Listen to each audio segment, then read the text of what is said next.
దెబ్బతినకూడదు కాబట్టి మా లక్ష్యం తెలంగాణ ప్రజలు ఫెయిల్ కావద్దు కాబట్టి ప్రజలు వాళ్ళ గుండె కోసి మా చేతిలో పెట్టిండ్రు కాబట్టి బాధ్యతగా ఈ రాష్ట్రాన్ని తీసుకొని పోవాలి కాబట్టి పోతా ఉన్నాం. అందులో మేము సఫలీకృతమైన అధ్యక్ష. ఉద్యమం జరిగిన సందర్భంలో ప్రధానమైనటువంటిది ఏంటంటే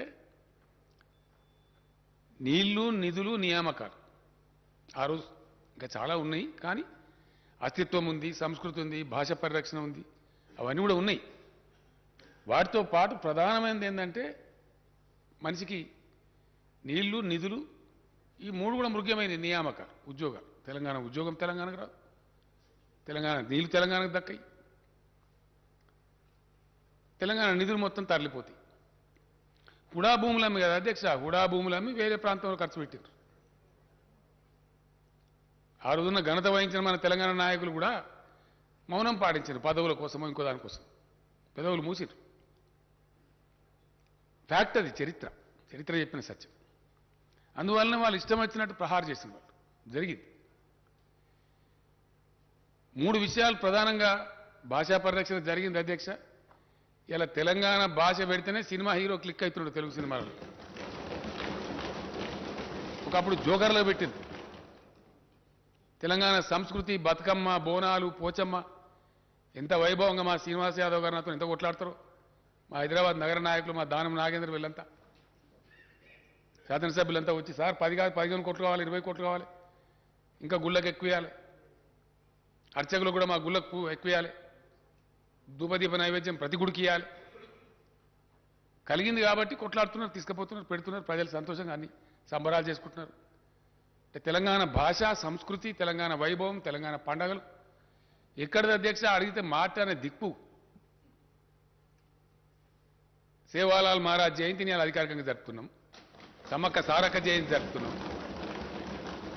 ఎన్నో పండుగలు అధికారికంగా జరుపుతున్నాం బాజాప్తాగా. వాటిని రక్షించుకున్నాం. అట్లనే నీళ్ళలో వాటర్ తెచ్చుకున్నాం అధ్యక్ష. ఎంత బ్రహ్మాండంగా తెచ్చుకున్నాం అంటే కొట్లాడుతున్నాం, ఇంకా కొట్లాడుతున్నాం, పోరాటం కంటిన్యూ అవుతుంది. బట్ ఇప్పటికే నేనే వాదించిన అధ్యక్ష, సమైక్య రాష్ట్ర ముఖ్యమంత్రులతో వేస్ట్ పోతున్నాయా గోదావరిలో నీళ్లు, మాకు ఇస్తేం బాయ్, వాళ్ళు ఇయ్యలే, మేము తెచ్చి చూపించినాం. ఇయ్యాల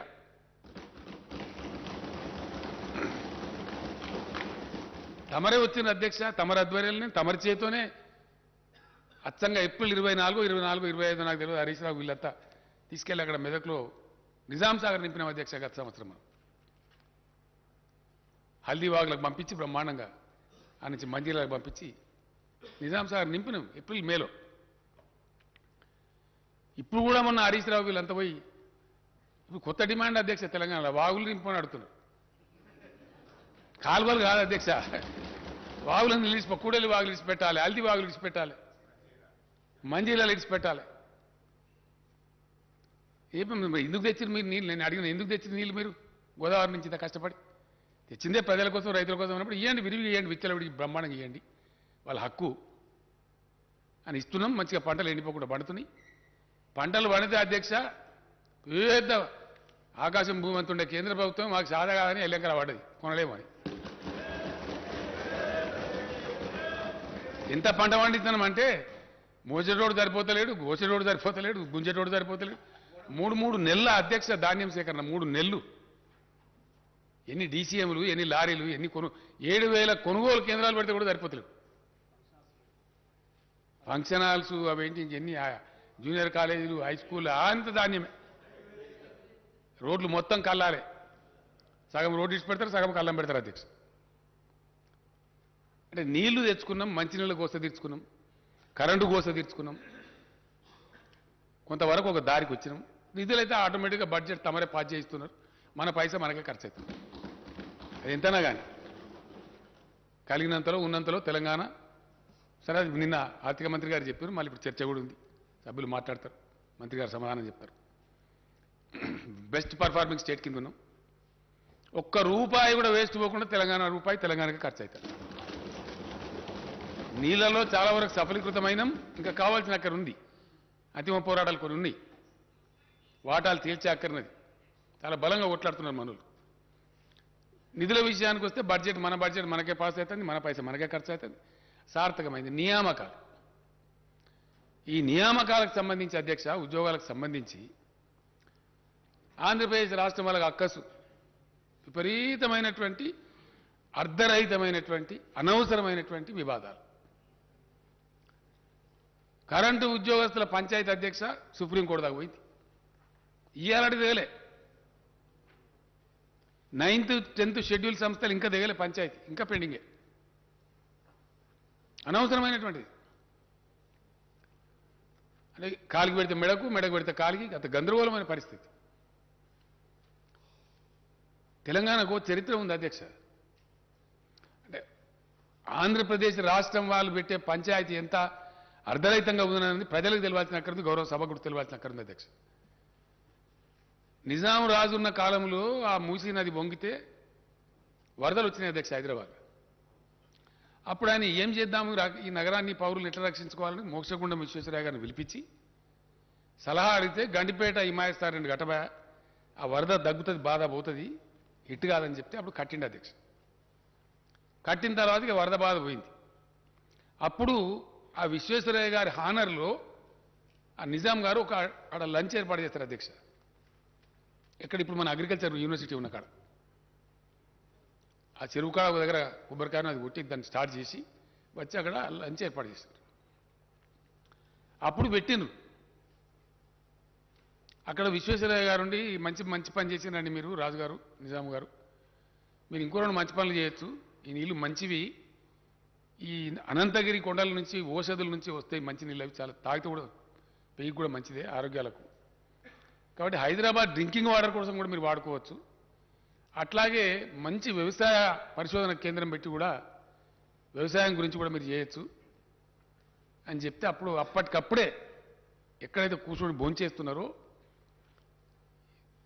अब दूसरे जगह को यहीं मुकर्रर करो, यहीं कायम करो అని ఫర్మాన్ ఇష్యూ చేసి 5,000 ఎకరాలు ఇచ్చి అగ్రికల్చర్ కాలేజ్ పెట్టారు అధ్యక్ష. ఉస్మానియా యూనివర్సిటీలో అంతర్భాగంగా అగ్రికల్చర్ కాలేజ్ పెట్టారు. ఇది హిస్టరీ. దానిలో మాకు వాటా కావాలని అడుగుతారు ఇప్పుడు ఆంధ్ర రాష్ట్రం వాళ్ళు. ఎవరు చెప్పాలి వాళ్ళకి అధ్యక్ష? అంటే వాళ్ళు పెట్టే పంచాయతీ ఎంత అర్ధరహితంగా గప్పటి ప్రాపర్టీ, దానిలో మా వాటా వస్తుంది అంటారు వాళ్ళు. అట్లనే ఆర్టీసీ హాస్పిటల్ ఉంటుంది అధ్యక్ష. ఒకటి వాళ్ళకి దగ్గర ఉండాలి అర్ధిక్ అని చెప్పి ఏం చేశారంటే ఉస్మానియా యూనివర్సిటీలో కొద్దిగా భూమి తీసుకొని దానిలో పెట్టింది అప్పటికప్పుడు.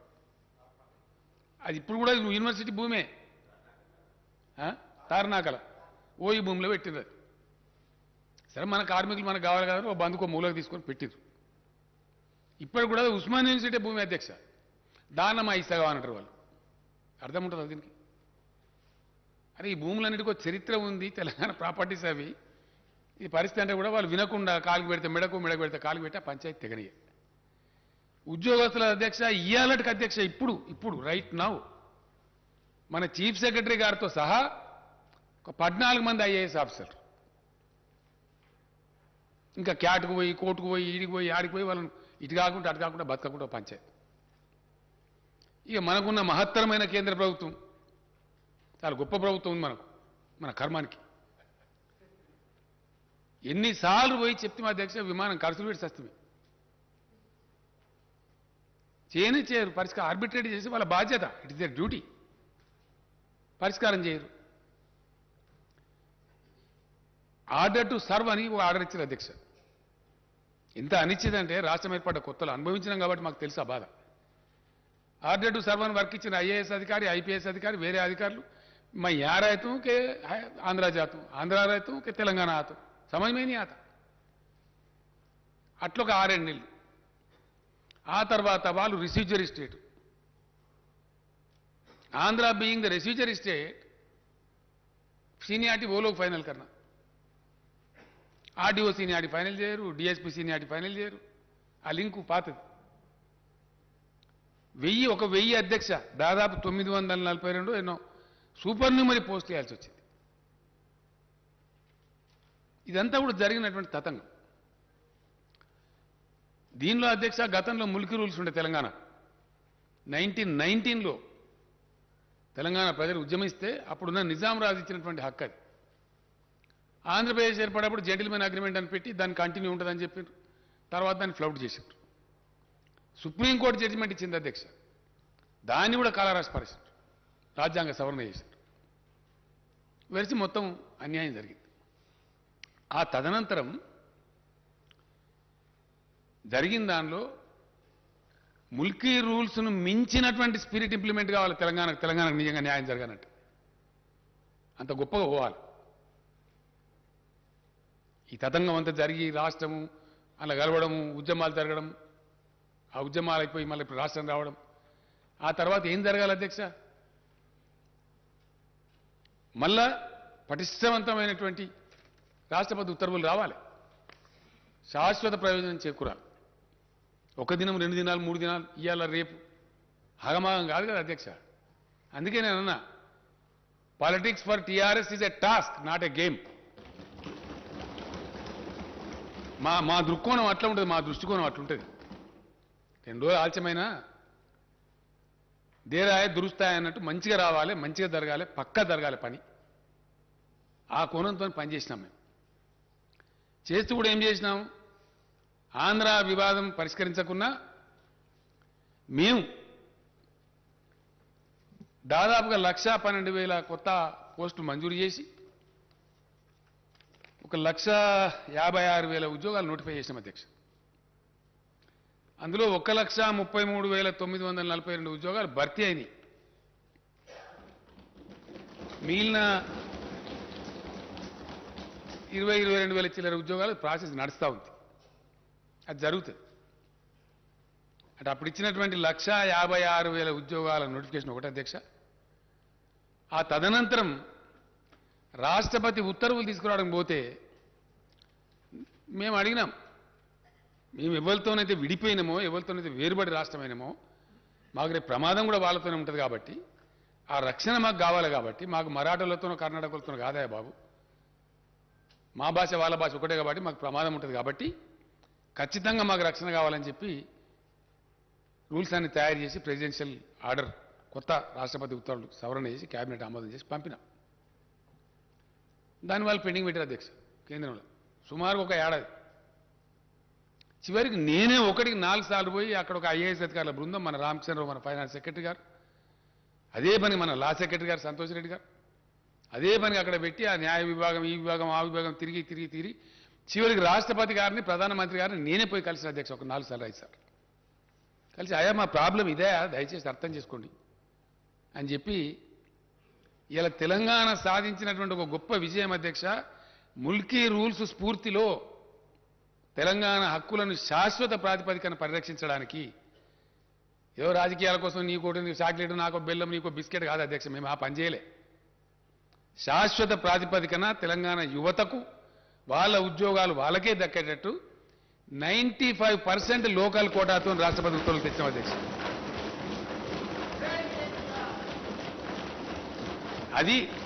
అది మేము చేసింది. 4 రోజులు ఆలస్యమైతే అయింది, కానీ శాశ్వతంగా ఈ కారణం నుంచి ఏ ఉద్యోగం వచ్చినా 95% ఎక్కడి నుంచి అధ్యక్ష? గతంలో స్టేట్ లెవెల్ పోస్టులను పెట్టి మొత్తం కొట్టేశారు. ఇలా అటెండర్ పోస్టు నుంచి ఆర్డీఓ పోస్టు దాకా 95% లోకల్స్కే వస్తుంది. Only 5% non local. ఆ 5%లో కూడా మళ్ళీ 3%, 4%, 2% మనకే వస్తుంది అధ్యక్ష ఓపెన్ కోటాలో. గతంలో ఏం చేసిన మోసం అంటే 20% నాన్ లోకల్ కోటా అని పెట్టారు అధ్యక్ష. అసలు నాన్ లోకల్ కోటా లేదు. నాన్ లోకల్ కోటా అని దాన్ని లోకల్స్కి అవకాశం ఇవ్వకుండా తెలంగాణ ఉద్యోగాలు కొట్టేసింది. రెసిడెన్షియల్ స్కూళ్ళు వగైరా ఇవన్నిటినీ అవి సొసైటీలని పేరు పెట్టి సొసైటీకి రాష్ట్రపతి ఉత్తర్వులు వర్తించవని అట్లా కూడా మోసం చేశారు. అన్ని కొట్టిపడేసాం అధ్యక్ష. ఒక్క సెక్రటేరియట్కి, ఎందుకంటే సెక్రటేరియట్కు వివిధ సర్వీసుల నుంచి, వివిధ ఫీడర్ల నుంచి మన తెలంగాణ ఉద్యోగుల్ని తీసుకుంటారు కాబట్టి అది ఒక్క బాడీ చిన్న తప్ప మిగతా అన్నీ కూడా 95% లోకల్ అధ్యక్ష. Only 5% open quota, non local. అందులో మన లోకల్స్ కంప్లీట్ చేయొచ్చు. అట్లా ఇంచుమించుగా 97, 98%, 99% కలిసి అయితే 100% మన పిల్లలకే ఉద్యోగాలు వచ్చేటట్టు ఏర్పాట్లు చేసినాం. ఈ ఆంధ్ర పెట్టే పంచాయతీ దిగడానికి నిన్న మొన్న దాకా తెగలేదు అధ్యక్ష. గత సంవత్సరం డిసెంబర్ కొద్ది రోజుల ముందు చివరికి ఆ 400-500 పోస్టులు పోలీసులు, డిఎస్పీలు అయ్యి, ఆర్డీఓలు అవన్నీ సూపర్ న్యూమరీ ఇచ్చిన తర్వాత ఆ సీనియార్ల పంచాయతీ కూడా తెగి వాళ్ళకి మనది మనకు గవర్నమెంట్ ఉద్యోగస్తుల కాడికి అయింది. అయిన తర్వాత ఉత్తర్వులు, రాష్ట్రపతి ఉత్తర్వులు తీసుకొచ్చి వాటిని జారీ చేసి డిసెంబర్లో జీవోలు ఇచ్చినాం ఉద్యోగులను. ఎందుకంటే ఎప్పుడు తేలితే అధ్యక్ష ఖాళీలు కంప్లీట్గా పూర్తిస్థాయి అవగాహన ఖాళీల మీద రావాలంటే, రాష్ట్రపతి ఉత్తర్వులు కంప్లీట్ అమలు కావాలంటే ఎప్పుడు పాసిబుల్ అవుతుంది? ఉన్న ఉద్యోగస్తులు డివైడ్ కావాలి. కొత్త జోన్ల ప్రకారం, కొత్త డివిజన్ల ప్రకారం, కొత్త జిల్లాల ప్రకారం. జిల్లా క్యాడర్ జిల్లాకు, జోనల్ క్యాడర్ జోనాల్కు, మల్టీ జోనల్ అంటే స్టేట్ లెవెల్ పోస్ట్ మేము మల్టీ జోనల్ అంటున్నాం, మల్టీ జోనల్కు అలాట్మెంట్ చేసినారు. దాని మీద ఇష్యూ చేసిందే 317. ఇది అర్థం కాక అదేందో మేము ఉద్యోగుల వ్యతిరేకం పోయినామన్నట్టు కొంతమంది, కొన్ని పార్టీలు అది ఏం తోకదలో తల తెలియదు, బాధ్యత లేదు, నెత్తి లేదు, కత్తి లేదు, రోడ్ల మీద వాడి వీరంగాలు. సరే న్యాయస్థానాలకు పోయినారు, ఏదేది చేస్తారో అవన్నీ చేస్తారు. అప్పుడు మేము కఠినంగా దాన్ని ఇంప్లిమెంట్ చేసినాం. ఎందుకంటే పాపం బయట పిల్లలు మాకు ఉద్యోగం వస్తుంది కదా, గ్రూప్ 1 నోటిఫై చేయలేకపోయినాం, పంచాయతీ దగ్గర గ్రూప్ 2 చేయలే, గ్రూప్ 3 చేయలే, ఇప్పుడు అన్నీ నోటిఫై చేయాలి సమగ్రంగా. కాబట్టి వేసి ఉన్నాం. మొన్న డిసెంబర్లో అలాట్మెంట్ చేసిన తర్వాత ఎక్కడో అక్కడ సర్దుకున్నారు. సరే ఫైనల్గా సార్ మాకు మ్యూచువల్ అవకాశం ఏంటంటే సార్ అది కూడా ఇచ్చిండ్రు. అది చీఫ్ సెక్రటరీ గారే స్వయంగా చూస్తున్నారు. వాళ్ళు అడిగిన కదా సరే, వాళ్ళు ఇష్టం ఉంటే పెట్టుకొని మనకు పోయేది ఏముందని ఇచ్చినాం. అయిపోయినాయి. ప్రమోషన్లు కూడా ఆల్మోస్ట్ అందరికి ఇచ్చేసినాం. ఒక టీచర్ల లేదా ఉందని చెప్పారు, అది కూడా నిన్న నేను చీఫ్ సెక్రటరీ గారికి ఆదేశం ఇచ్చిన, ఇమీడియట్ కంప్లీట్ చేయమని చెప్పి అయిపోయింది. ఫైనల్గా అధ్యక్ష, ఒక రాష్ట్రం కానీ ఒక దేశం కానీ ప్రగతి పథంలో అద్భుతాలు ఆవిష్కరించాలి, గొప్ప ఫలితాలు రాబట్టానంటే ప్రజాప్రతినిధులుగా ఉన్నటువంటి మనం కానీ, పొలిటికల్ బ్యూరోక్రసీ కానీ, అఫిషియల్ బ్యూరోక్రసీ కానీ సంతోషంగా ప్రేమతోని హ్యాండ్ ఇన్ హ్యాండ్ పనిచేయాలి, ప్రేమ భావకంతో పనిచేయాలి, చాలా గొప్పగా పనిచేయాలి. కాబట్టి వాళ్ళు కూడా మంచి సంతోషపూర్వకంగా ఉల్లాసంగా పనిచేస్తే చాలా మంచి ఫలితాలు వస్తాయి. ఆ ఫలితాలు మేము రాబట్టినాం అధ్యక్ష తెలంగాణలో. Yes, definitely we are a better administrating state, we are a better performing state. అందుకోసం రిజల్ట్స్ వచ్చినాయి 100%. వాటిగానే పెరుగుతుంది అధ్యక్ష. జిఎస్డిపి నోట్ల మాట ఎందుకో మహారాష్ట్ర పెరుగుతలేదు, ఇంకో పెద్ద డంబాచారం కూడా గుజరాత్ ఎందుకో పెరుగుతలేదు. ఎప్పుడో సెటిల్డ్ స్టేట్స్ అధ్యక్ష అవన్నీ. ఇలా తమిళనాడు, కర్ణాటక, మహారాష్ట్ర, గుజరాత్ గొప్ప manufacturing states, highly settled states. 40, 50, 60, 70 ఏళ్ళుగా రాష్ట్రాలుగా జీవిక కొనసాగిస్తున్న రాష్ట్రాలు. వాటన్నిటిని తోసిరాజని తలదని ఇలా Telangana number 1 per capital GSDP. Yes, ఎవడో ఏదో ఆశామాచిగా రోడ్ల మీద మస్తుగా మాట్లాడదు అధ్యక్ష, దానికేమున్నది? ప్లాట్ఫామ్ స్పీచ్లు మేము కూడా కొట్టగలుగుతాం మస్తుగా. ఇది వాస్తవం కాదా? ఇన్ని మేము ఆంధ్ర సృష్టించే అర్ధరహితమైన వివాదాలు ఎదుర్కొంటూ నిష్క్రియాపరంగా వ్యవహరిస్తున్నటువంటి కేంద్ర ప్రభుత్వ నిర్లక్ష్య వైఖరి, తెలంగాణ వ్యతిరేక వైఖరిని కూడా భరిస్తూ ఇవన్నీ సాధించినాం అధ్యక్ష. ఎస్, డెఫినెట్గా సాధించినాం పాజిటివ్గా. ఇలా లోన్లీ స్టేట్ అధ్యక్ష, ఒకటే ఒక్క రాష్ట్రం తెలంగాణలో, ఏకైక రాష్ట్రం 24 గంటలు అన్ని రంగాలకు గంట బజాయించి క్లీన్ పవర్ ఇచ్చే రాష్ట్రం తెలంగాణ కాదా అధ్యక్ష? పెద్ద పెద్ద నోరు పెట్టుకొని మాట్లాడతారు చాలామంది. రమ్మని, ఏ రాష్ట్రం ఇస్తారు రమ్మని మాట్లాడదాం. ఇండియాలో ఒక్క తెలంగాణ తప్ప ఉన్నదా ఇంకో రాష్ట్రం? ఇది మా ఘనత కాదా? దీన్ని ఒప్పుకునే సంస్కారం ఉండద్దా అధ్యక్ష? ఇట్లా చేసుకుంటూ వచ్చి ఉద్యోగస్తులది కూడా ఇప్పుడు కూడా తెగలే అధ్యక్ష. ఇంకా పంచాయతీ ప్రభుత్వ ఉద్యోగుల కాడికి తెగింది 9th షెడ్యూల్ 10th షెడ్యూల్ ఇంకా తెగలే. అది తెగితే ఆడో 20-30 వేలు వస్తాయి పాపం పిల్లలకు. తెగలేదని మేము ఊకోలేదు అధ్యక్ష. కరెంటు ఉద్యోగస్తులది విపరీతమైన పేచీలు పెట్టి పంచాయతీ పెడితే కూడా గత పాలకులు, సమైక్య పాలకులు ఒక పెద్ద ఘోరమైన అన్యాయం చేసిండ్రు. ఎలక్ట్రిసిటీ డిపార్ట్మెంట్లో పనిచేసిన పిల్లలకు సబ్ స్టేషన్ల కాడ పెట్టి వాళ్ళని అర్ధాకలతో చంపి నాశనం పట్టించారు వాళ్ళని. అట్లాంటి వాళ్ళకి ఎంతమందికి అధ్యక్ష మేము 22,722 మంది పిల్లలను ఎలక్ట్రిసిటీలో రెగ్యులరైజ్ చేస్తాం. మేము వాళ్ళ కడుపు నుండి అన్నం పెడతా ఉన్నాం. అట్లని మేము ఊరుకోలే.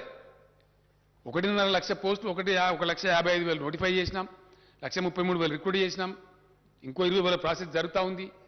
అటు కరెంటు వాళ్ళ పిల్లలను ఉద్యోగస్తులను చేసినాం.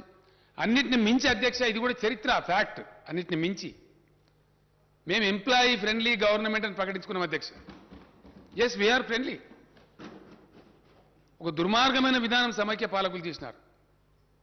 కాంట్రాక్ట్ ఉద్యోగం, కడుపు కొట్టే పని. కాంట్రాక్ట్ ఉద్యోగం అనేది ఆయన రాసి రంపాన పెట్టి ఆయన ఎక్కువ పని చేస్తాడు, అసలు తక్కువ పని చేస్తాడు అధ్యక్ష. అసలు ఉద్యోగం అంటే ఎక్కువ పని చేస్తాడు, కానీ ఆయనకు జీతం సరిగ్గా సౌకర్యం సరిగా ఉండదు. మేము దాన్ని రద్దు చేసినాం. కాంట్రాక్ట్ ఎంప్లాయీస్ అవసరం లేదు రాష్ట్రంలో అని చెప్పినాం. చాలా కొంతమంది పుణ్యాత్ములు పార్టీలో పోయినాయి అధ్యక్ష కోర్టు. తర్వాత మేము కూడా న్యాయ పోరాటం చేసినాం. నేను చదువుతున్నా స్టేట్మెంట్లో చెప్తా బాగా అఫిషియల్ చేసి గెలిచినాం. ఇట్లా మేము ఊరుకోలేదు అధ్యక్ష. నిజంగా హైయెస్ట్ పేడ్ ఎంప్లాయీస్ ఎవరి అలా ఇండియాలో తెలంగాణ ఎంప్లాయీస్. డెఫినెట్గా ఉద్యమ సందర్భంలో ఏ మాట అయితే మేము చెప్పినామో తెలంగాణ ధనిక రాష్ట్రం అవుతుంది అయింది. Telangana employees highest paid employees ఉంటారు, పే చేస్తున్నాం. ఎస్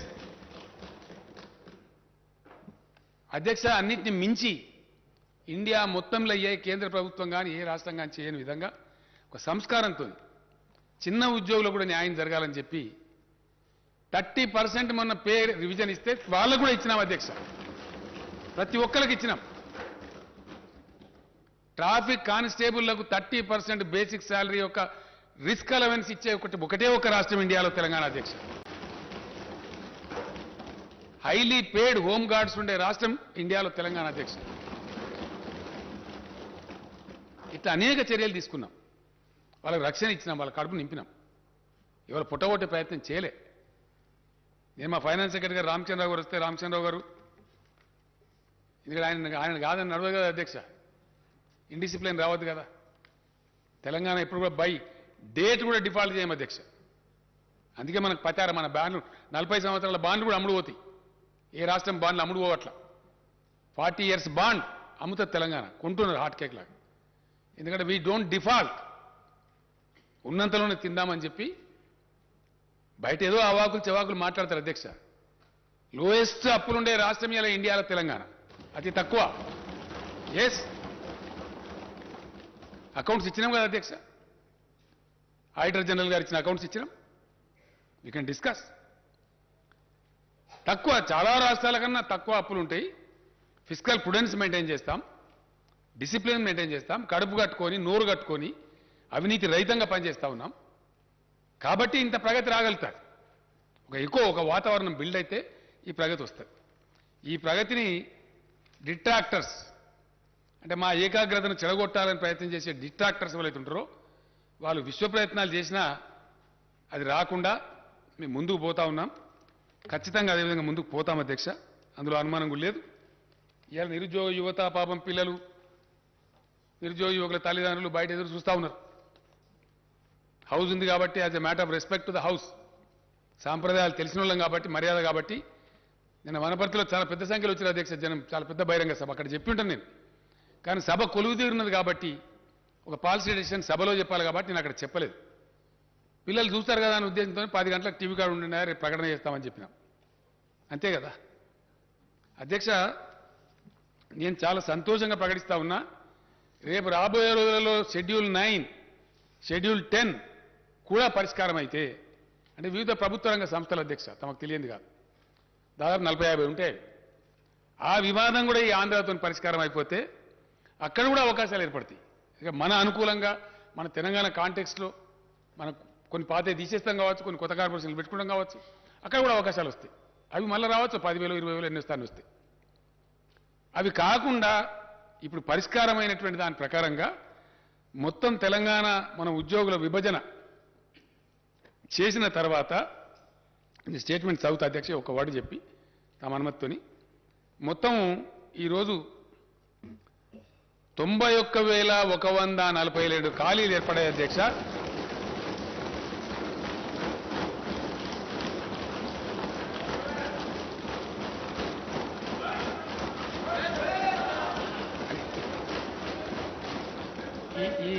ఈ 91,142 ఉద్యోగాలకు ఈ రోజు నుంచే మొత్తం నోటిఫై చేసేస్తారు అధ్యక్ష.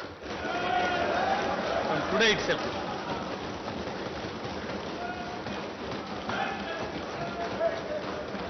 ఇందులో అధ్యక్ష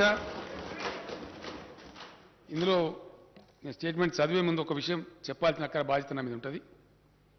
ఇందులో అధ్యక్ష గతంలో హైకోర్టు పోయి ఏవైతే కాంట్రాక్టు ఉద్యోగస్తుల పొట్టలు నింపాలని మానవీయ కోణంలో మేము రెగ్యులరైజేషన్ ప్రతిపాదించినామో అవి 11,103 మంది ఉన్నారు అధ్యక్ష పిల్లలు. ఇక వాళ్ళ ఏజ్ అయిపోతా ఉంది పాపం. వాళ్ళకి ఏదో ఉద్యోగం కదా పర్మనెంట్గా ఆపోతుందని ఆస్తితో జాయిన్ అయినారు. సర్వీస్ పాపం ఏజ్ అయిపోతా ఉంది. వాళ్ళు మొదలేస్తే ఇప్పుడు పాపం వాళ్ళు బదారణ పడతారు. అర్ధాకలతో పనిచేస్తున్నారు. వాళ్ళు ఊరికి కోరుతున్నారు. మొన్ననే హైకోర్టు కూడా పర్మిషన్ ఇచ్చింది అధ్యక్ష గత డిసెంబర్లోనే. ఈ వివాదం అయిపోతే చేద్దాం అనుకున్నాం. ఈరోజు నేను అధికారికంగా ప్రకటిస్తా ఉన్నా. ఇందులో 11,103 కాంట్రాక్టు ఉద్యోగులందరినీ కూడా రెగ్యులరైజ్ చేస్తా ఉన్నాం అధ్యక్ష.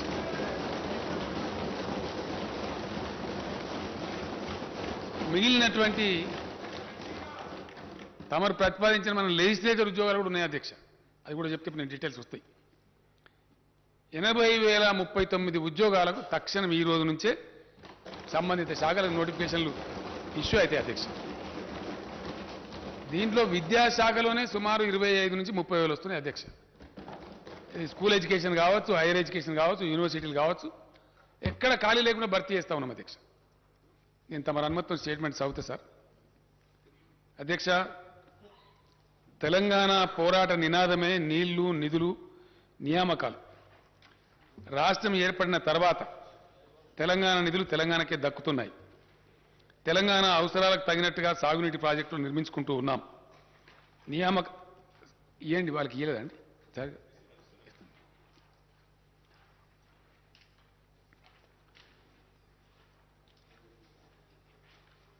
సాగునీటి ప్రాజెక్టులు నిర్మించుకుంటూ ఉన్నాం. నియామకాలకు సంబంధించి స్థానిక అభ్యర్థులకు సంపూర్ణ న్యాయం జరగడానికి కావలసిన పటిష్టమైన వ్యవస్థను, విధానాన్ని రూపొందించి అమలు చేస్తున్నాం. ఈ నేపథ్యంలో భారత రాజ్యాంగంలోని ఆర్టికల్ 371D ప్రకారం రాష్ట్రపతి ఉత్తర్వులకు సవరణలు చేయడం కోసం ప్రతిపాదనలు పంపించాం. కేంద్రం అనవసర తాత్సారం చేసింది. దీంతో నేనే స్వయంగా అనేక మార్లు ఢిల్లీకి వెళ్ళి గౌరవ ప్రధానమంత్రి గారిని, గౌరవ రాష్ట్రపతి గారిని కలిసి దీనికి ఉన్న ప్రాముఖ్యతను వివరించారు. దీనికోసమని ప్రత్యేకంగా అధికారుల బృందాన్ని ఢిల్లీలో పెట్టి ప్రభుత్వం నిరంతర ప్రయత్నం చేసింది. రాష్ట్ర ప్రభుత్వం చేసిన ప్రయత్నాల ఫలితంగా రాష్ట్రపతి ఉత్తర్వుల సవరణ సాధ్యమైంది. ఇది తెలంగాణ ప్రజల చిరకాల ఆకాంక్షను నెరవేర్చిన చరిత్రాత్మకమైనటువంటి విజయం. తెలంగాణ ప్రభుత్వం కృషి వల్ల ఇక నుంచి ప్రభుత్వ ఉద్యోగాలలో అత్యంత దిగువ స్థాయి క్యాడర్ నుంచి ఉన్నత స్థాయి క్యాడర్ దాకా, అంటే అటెండర్ నుంచి ఆర్డీఓ దాకా స్థానిక అభ్యర్థులకు 95% రిజర్వేషన్ అమలవుతుందని తెలియజేయడానికి నేను సంతోషిస్తూ ఉన్నాను. దేశంలో స్థానికులకు ప్రభుత్వ ఉద్యోగ నియామకాల్లో 95% రిజర్వేషన్ సాధించిన ఒకే ఒక్క రాష్ట్రం తెలంగాణ రాష్ట్రం అధ్యక్ష. అర్ధ శతాబ్దం పాటు తెలంగాణకు జరిగిన అన్యాయ పరంపరను టీఆర్ఎస్ ప్రభుత్వం అంతం చేయగలిగింది అని చెప్పడానికి నేను గర్విస్తా ఉన్నాను. కొత్తగా సాధించుకున్న రాష్ట్రపతి ఉత్తర్వుల మేరకు స్థానిక అభ్యర్థులకు రిజర్వేషన్ శాతం పెరగటమే కాకుండా స్థానిక రిజర్వేషన్ పరిధిలోకి వచ్చే పోస్టుల సంఖ్య కూడా గణనీయంగా పెరిగింది. గత ఉత్తర్వుల ప్రకారం RDO, DSP, CTO, RTO, district registrar, excise superintendent తదితర గ్రూప్ 1 ఉద్యోగాలకు లోకల్ రిజర్వేషన్ వర్తించేది కాదు. కానీ ఇప్పుడు ఇవన్నీ కూడా లోకల్ రిజర్వేషన్ల పరిధిలోకే తీసుకొచ్చాం. గతంలో ఉన్న రాష్ట్రపతి ఉత్తర్వుల ప్రకారం 60 నుంచి 80% వరకు మాత్రమే లోకల్ రిజర్వేషన్ పరిధి ఉండేది. ఇప్పుడు అన్ని పోస్టులకు 95% లోకల్ రిజర్వేషన్ వర్తిస్తుంది అధ్యక్ష. స్థానిక అభ్యర్థులు తమ స్వంత జిల్లా, స్వంత జోన్, మల్టీ జోన్లలో 95% రిజర్వేషన్ సౌకర్యాన్ని కలిగి ఉండడమే కాక ఇతర జిల్లాలు, జోన్లు, మల్టీ జోన్లలో 5% ఓపెన్ కోటాకు ఉద్యోగాలకు పోటీ పడవచ్చు. స్థానిక అభ్యర్థులు తమ జిల్లాలో జిల్లా క్యాడర్ పోస్టులకు, తమ జోన్లోని జోనల్ క్యాడర్ పోస్టులకు అర్హత కలిగి ఉంటారు. నిరుద్యోగ యువత ఆయా ఉద్యోగాలకు పోటీ పడటానికి గతం కన్నా ఎక్కువ అవకాశాలు లభిస్తాయని తెలియజేస్తున్నాను. 7 జోన్లు 33 జిల్లాల వారీగా ఉద్యోగ నియామకాలు చేపట్టడం వల్ల రాష్ట్రంలోని మారుమూల ప్రాంతాల్లో ఉద్యోగ ఖాళీలు సిబ్బంది కొరత వంటి సమస్యలు తీరుతాయి. కొత్త రాష్ట్రం ఆవిర్భావం అనేది భౌగోళిక విభజనతో పాటు ఉద్యోగులు ఆస్తుల విభజనతో కూడుకున్న ప్రక్రియ. ప్రభుత్వ సంస్థలు మాత్రమే కాక ఆంధ్రప్రదేశ్ పునర్వ్యవస్థీకరణ చట్టంలోని 9, 10 షెడ్యూళ్ల కింద పేర్కొన్న ప్రభుత్వ పరిధిలోని వివిధ వాణిజ్య సంస్థలు ఇతర సంస్థలకు చెందిన ఆస్తులు ఉద్యోగాల విభజన కూడా ముడిపడి ఉంది. అయితే ఈ ప్రక్రియకు కేంద్ర ప్రభుత్వం ఆదేశాలతో సంబంధం ఉంది. ఆంధ్రప్రదేశ్ రాష్ట్రం సృష్టిస్తున్న అర్ధరహిత వివాదాలు, కాలికేస్తే మెడకు మెడకేస్తే కాలికి వేసినట్టుండే దుర్మార్గ వైఖరి, దీనికి తోడు కేంద్ర ప్రభుత్వ బాధ్యత రాహిత్యం, నిర్లిప్తత వల్ల ఈ ప్రక్రియ ఇప్పటికీ ఇంకా పూర్తి కాలేదు. తెలంగాణ ప్రభుత్వం ఏర్పడిన తర్వాత తెలంగాణ కేంద్రంగా ప్రణాళికలను విధానాలను రూపొందించుకున్నాం. తెలంగాణ అవసరాలకు తగిన విధంగా పరిపాలన సంస్కరణలను అమల్లోకి తెచ్చాం. వివిధ శాఖలను పునర్వ్యవస్థీకరణ చేసి బలోపేతం చేసే దిశగా చర్యలు తీసుకున్నాం. సాగునీరు, వ్యవసాయం, విద్య, వైద్యం, ఆరోగ్యం, గ్రామీణ ప్రాంతాల్లో నీటి సరఫరా, పంచాయతీరాజ్ వంటి కీలకమైన శాఖలను తెలంగాణ దృక్పథంతో కొత్తగా తీర్చిదిద్దుకున్నాం. తెలంగాణ ప్రభుత్వ పరిపాలన సజావుగా సాగడం కోసం అవసరమైన 1,12,307 కొత్త పోస్టులను మంజూరు చేసింది.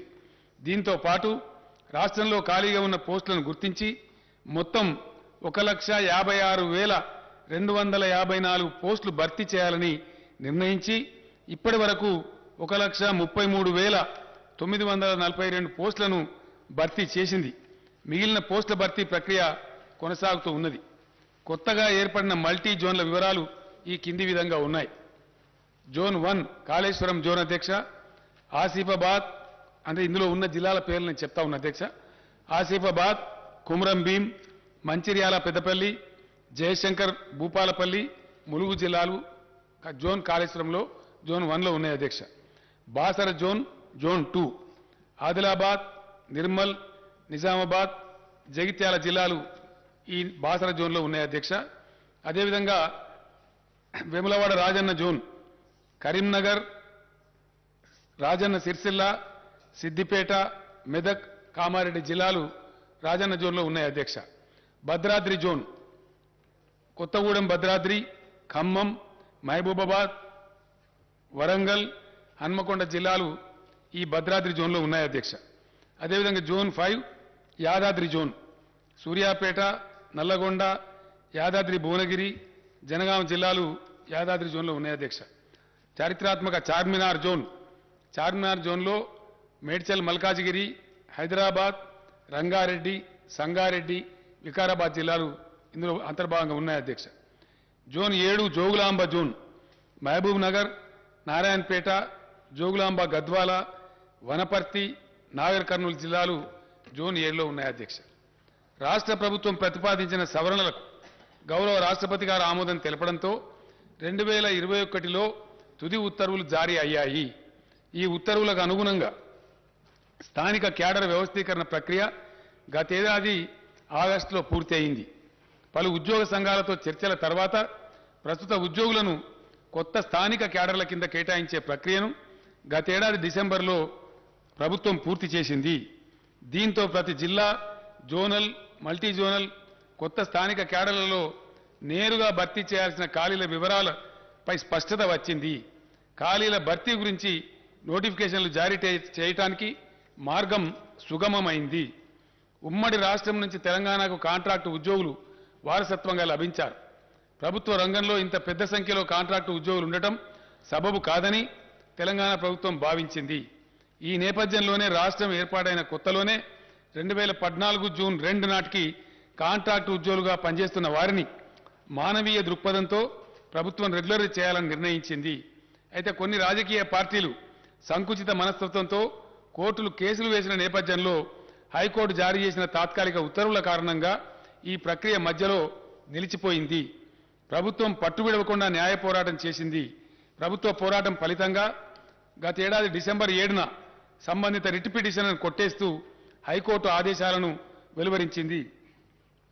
అవరోధాలన్నీ తొలగిపోయిన నేపథ్యంలో కాంట్రాక్టు ఉద్యోగుల సేవలను ప్రభుత్వం క్రమబద్ధీకరిస్తున్నది. అధ్యక్ష, ఇకపై రాష్ట్రంలో కాంట్రాక్ట్ పద్ధతిలో ఉద్యోగ నియామకాలు ఉండవు అని నేను స్పష్టంగా తెలియజేస్తున్నాను.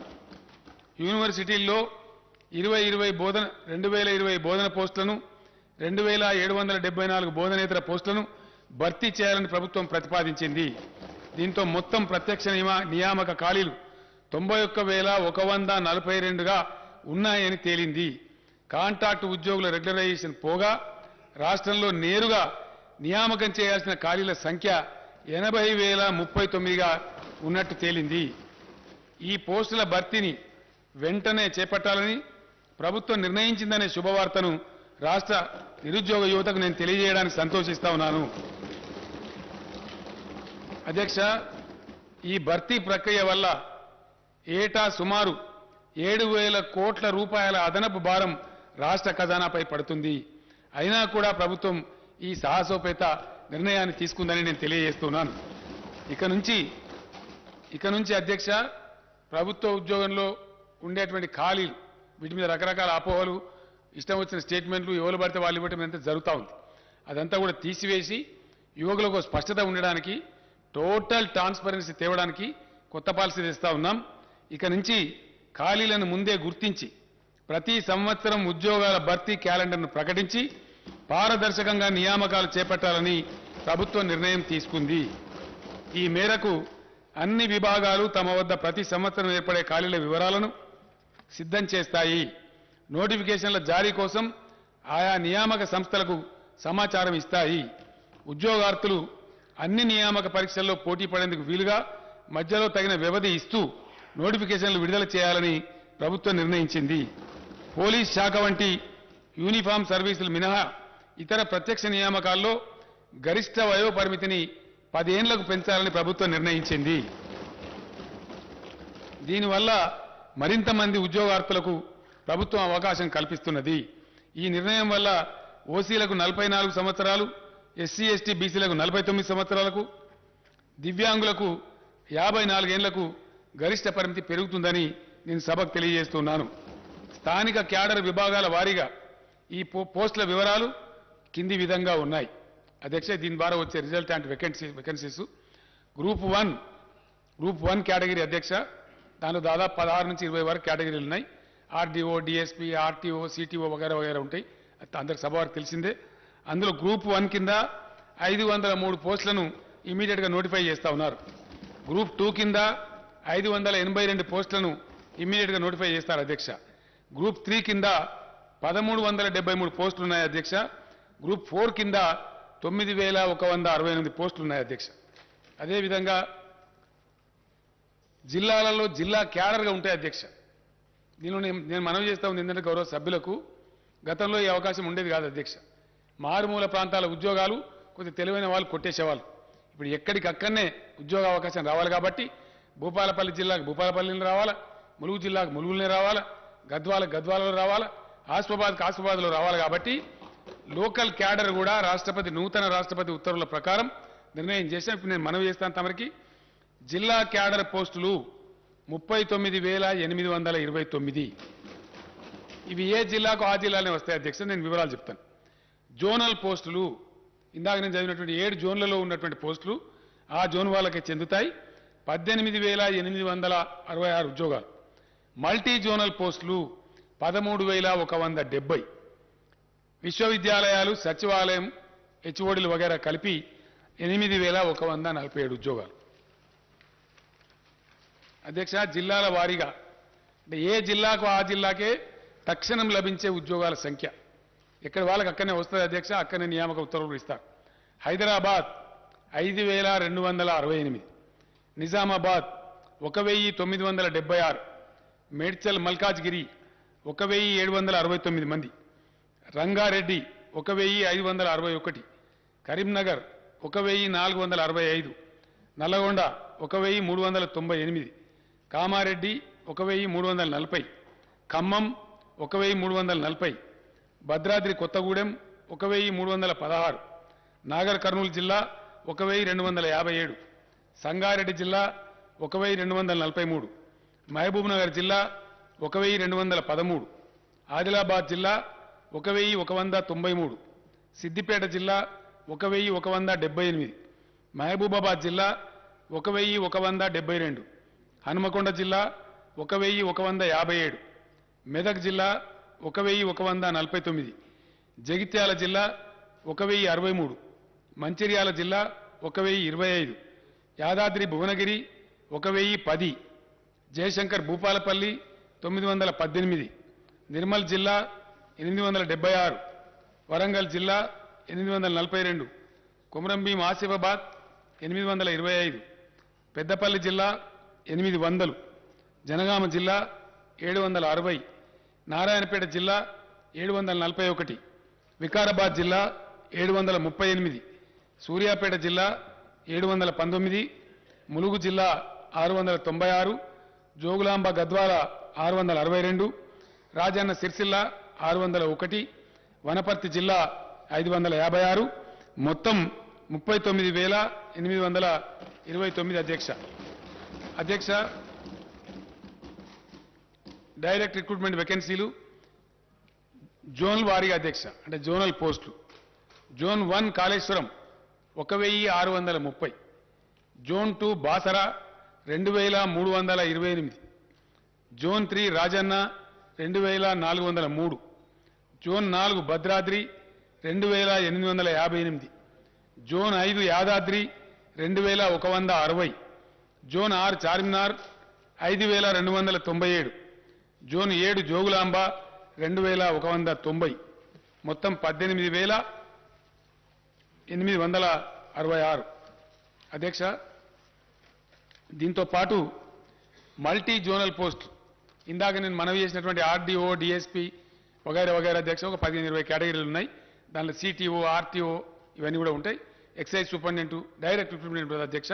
ఇవి multi zone 1 6800, multi zone 2 6370, multi zone మొత్తం కలిపి 13,170.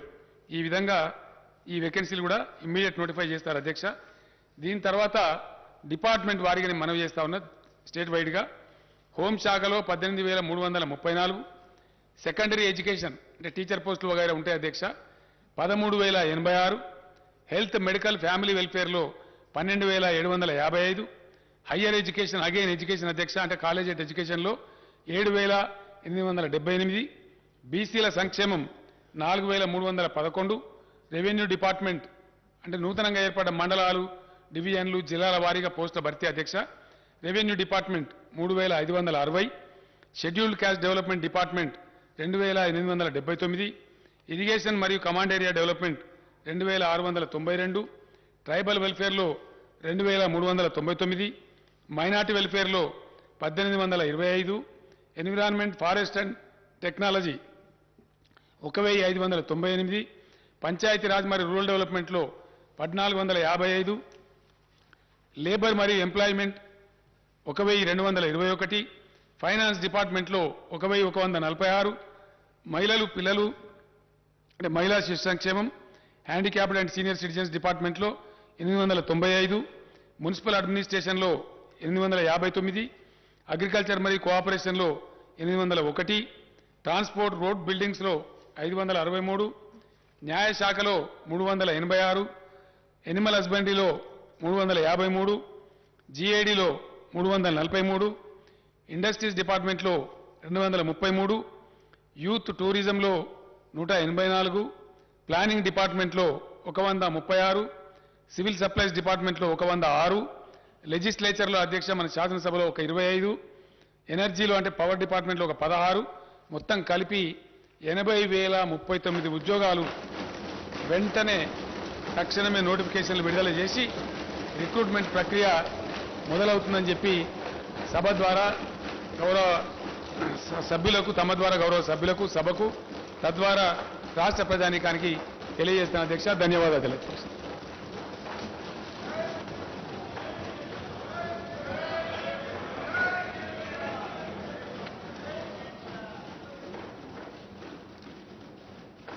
There are some announcements.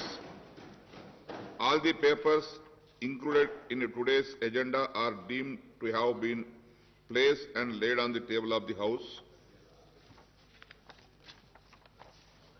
I am to announce to the House that cut motions to the demands for grants for the budget 2022-23 will be received up to 2 p.m. today, the 9th March 2022.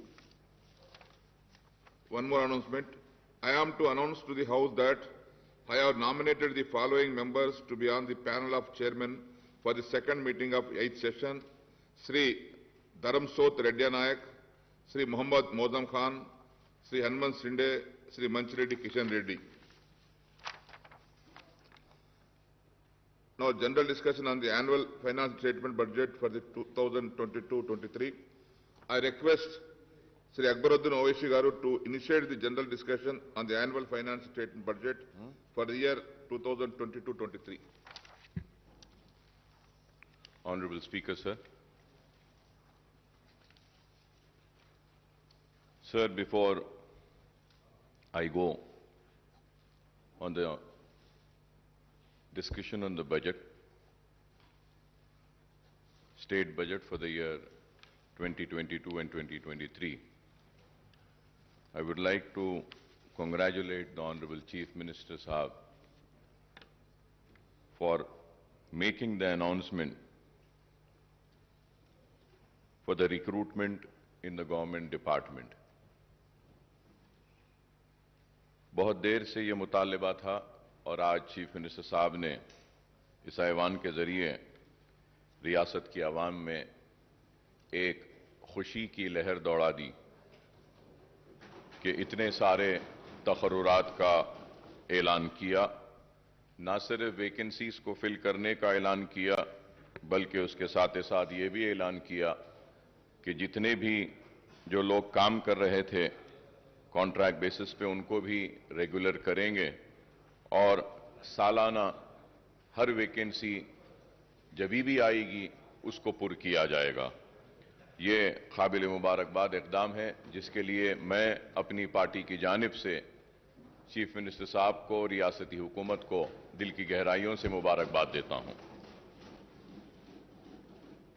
Sir, now going ahead with the discussion on the state budget for the year 2022 and 2023. Sir, I congratulate the Finance Minister, Janab Harish Rao Sahab, for presenting the next year budget with a record outlay of 2.57 crores. I also compliment Harish Rao Sahab for making a marathon budget speech for over 2 hours. However, I would like to say that this budget speech is very significant for 2 reasons. He has given a detailed account of the spectacular progress achieved by the Telangana state in the last 7 years since 2014. He has also pointed out clearly that this progress was made without any contribution of the central government and despite some hurdles created by those in power in Delhi. One could imagine what more Telangana state would have achieved if the powers that be in Delhi were responsive to its needs and demands. I don't want to repeat what the Finance Minister Sahab had stated about the discrimination suffered by the Telangana state at the hands of the Delhi rulers. I strongly condemn the discriminatory attitude of the centre against Telangana state.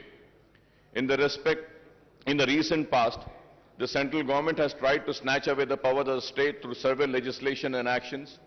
Even in the next year's union budget, no justice was done to Telangana state. None of our irrigation projects have been given national status, and not a single rupee was sanctioned by the central government for these projects. So right from 2014, when the first Telangana budget was presented in this house, we have been cautioning that the central government is denying its due share to the state in the devolution funds. I have been repeatedly stating this, sir. Sir, we have also been cautioning that the 14th and the 15th Finance Commission have not done justice to the state, which requires special assistance for its faster development. So we have also made it very clear when the demonetization was announced, it was me and my party which has opposed the demonetization. And the demonetization has resulted in derailing the country's economy, The demonetization was responsible for the closure of many small-scale industries. The demonetization was responsible for snatching away the livelihoods of the poorest of the poor people. The demonetization has totally failed, I would say. The derailing of the economy had started from the day when the demonetization had come. We have also, me and myself, stood here in this house and had opposed the GST. And we know that the GST has also been a major cause for derailing the economy, taking responsible for closure of many industries, small-scale industries, taking away the livelihoods of the poor people. So GST had to be discussed more further without a total discussion and taking into account the real reasons as to why the GST was opposed by my party. We have already spoken about it, but I would say that all these are the reasons why the economy of the country was derailed. All our apprehensions have come true, and we have a situation where the state share of divisible pool of central taxes has decreased and the grant in aid also falling steeply. मैं ये भी बात जरूर कहूंगा कि मजलिस इत्तेहाद अल मुस्लिमीन मुसलसल मरकजी हुकूमत की नाकामियों पर रियासती हुकूमत को बार बार मुतवज्जो कराती रही, बार बार आगाह कराती रही और बोलती रही कि आपकी ये खुर्बत रियासत के लिए नुकसानदेह साबित होगी। देरी सही, लेकिन आज हम देखते हैं कि रियासती हुकूमत आज मरकजी हुकूमत के इक़दामात के खिलाफ शिद्दत के साथ आज उससे इख्तिलाफ कर रही है और अपनी नाराजगी का इजहार कर रही है। तो आखिर मजलिस इत्तेहाद अल मुस्लिमीन की बात और उसकी पॉलिसी सही साबित हुई कि रियासती हुकूमत से को नुकसान पहुंचा मरकजी हुकूमत की खुर्बत के जरिए। Sir, for instance the state share of central taxes has come down from rupees 15.987 crores in 2019 and 20 to rupees 7,589 crores in the first 10 months of the current financial year to 2021-2022 as per the CAG accounts. Similarly, the grant in aid for the center has decreased from 11,598 crores in 2019 and 20 to rupees 7,303 crores in the first 10 months of 2021 and 2022, sir. Hence, the state's share of central taxes and central grants in aid together total rupees 27,587 crores in 2019 and 20. And this has come down to just rupees 14,892 crores in the 10 months of 2021 and 2022, sir. So the direct consequence of lack of adequate central grants and share in divisible pool is that the state has to depend mainly on the borrowings to finance a big chunk of its revenues and capital expenditures. At the same time, GSDP has more than doubled from 4.51 lakh crores in 2013-14 to rupees 11.55 lakh crores in the year 2021-22, sir. Moreover, the state has recorded positive growth in the last 2 years despite the impact of COVID, even as other states had registered negative growth. It is gratifying to note that Telangana's per capita income has risen from rupees 1.24 lakh in 2014 and 15 to rupees 2.79 lakhs in 2021-22, which is significantly higher than the average national per capita income, sir.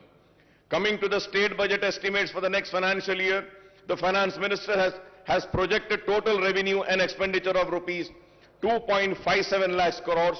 The revised estimate for the current year is rupees 2.10 lakh crore as against the budget estimate of rupees 2.30 lakh crores, sir. Honorable Speaker, sir, as per the CAG Telangana accounts, at a glance for the current financial year at the end of January 2022, the total receipts are rupees 1.43 lakh crores and total expenditure is rupees 1.37 lakh crores. The receipts include huge borrowings of rupees 44,366 crores, sir. I must admit that the successive finance ministers of Telangana are incorrigible optimistic. Every time they present the state budget, they come up with a very impressive estimates, but the actual receipts and expenditure indicates a massive shortfall after year. Not only the estimates of the share of central taxes and the grant in aid are on a higher side every time, but the estimate of state-owned taxes revenue and non-tax revenues are projected beyond capacity of the revenue earnings departments. Let us take the figures of the current year's budget estimate and the actual for the last 10 months, sir. Sir, if we have to see the figures of the last 10 years, sir, the state-owned revenues are estimated at rupees 98,179 crores, but the actual receipts in 10 months are only 77,789 crores, that is 79% of the estimates. Similarly, the state non-tax revenues are projected at rupees 30,577 crores, but the actual receipts are 5,600 crores, that is 18% of the estimates. The state's own tax and non-tax revenues together were estimated at rupees 1,28,756 crores, but the actual receipt in 10 months amount to rupees 83,389 crores. The state is supposed to earn rupees 45,367 crores to achieve the year's budgeted target of rupees 35,367 crores as per the revised estimate. Honorable Speaker, sir, I don't think that the revenue earnings departments can perform miracles and achieve 10% target before the financial year, which closes at March 31st. A direct consequence of the shortfall in revenue received is the huge shortfall in the state expenditure on both welfare schemes and developmental activities. The statement of CAG report on state budget, sir, which clearly gives a picture to us. If we have to see, Honorable Speaker, sir,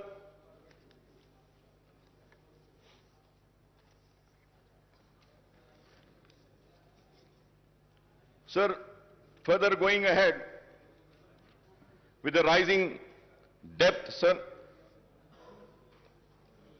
Telangana outstanding public debt will reach rupees 3,29,988 crores in 2022-23, accounting for 25% of gross state domestic product, sir.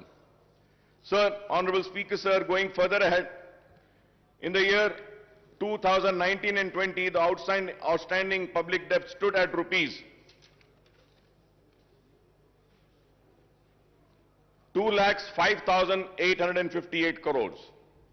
Thus, the next year outstanding debt represent a massive increase of rupees 1,24,130 crores on the outstanding debt in 2019 and 20. The outstanding debt share of GSDP is set to increase to 25% from 22%, sir. Interest payment on loan will increase from rupees 17,000.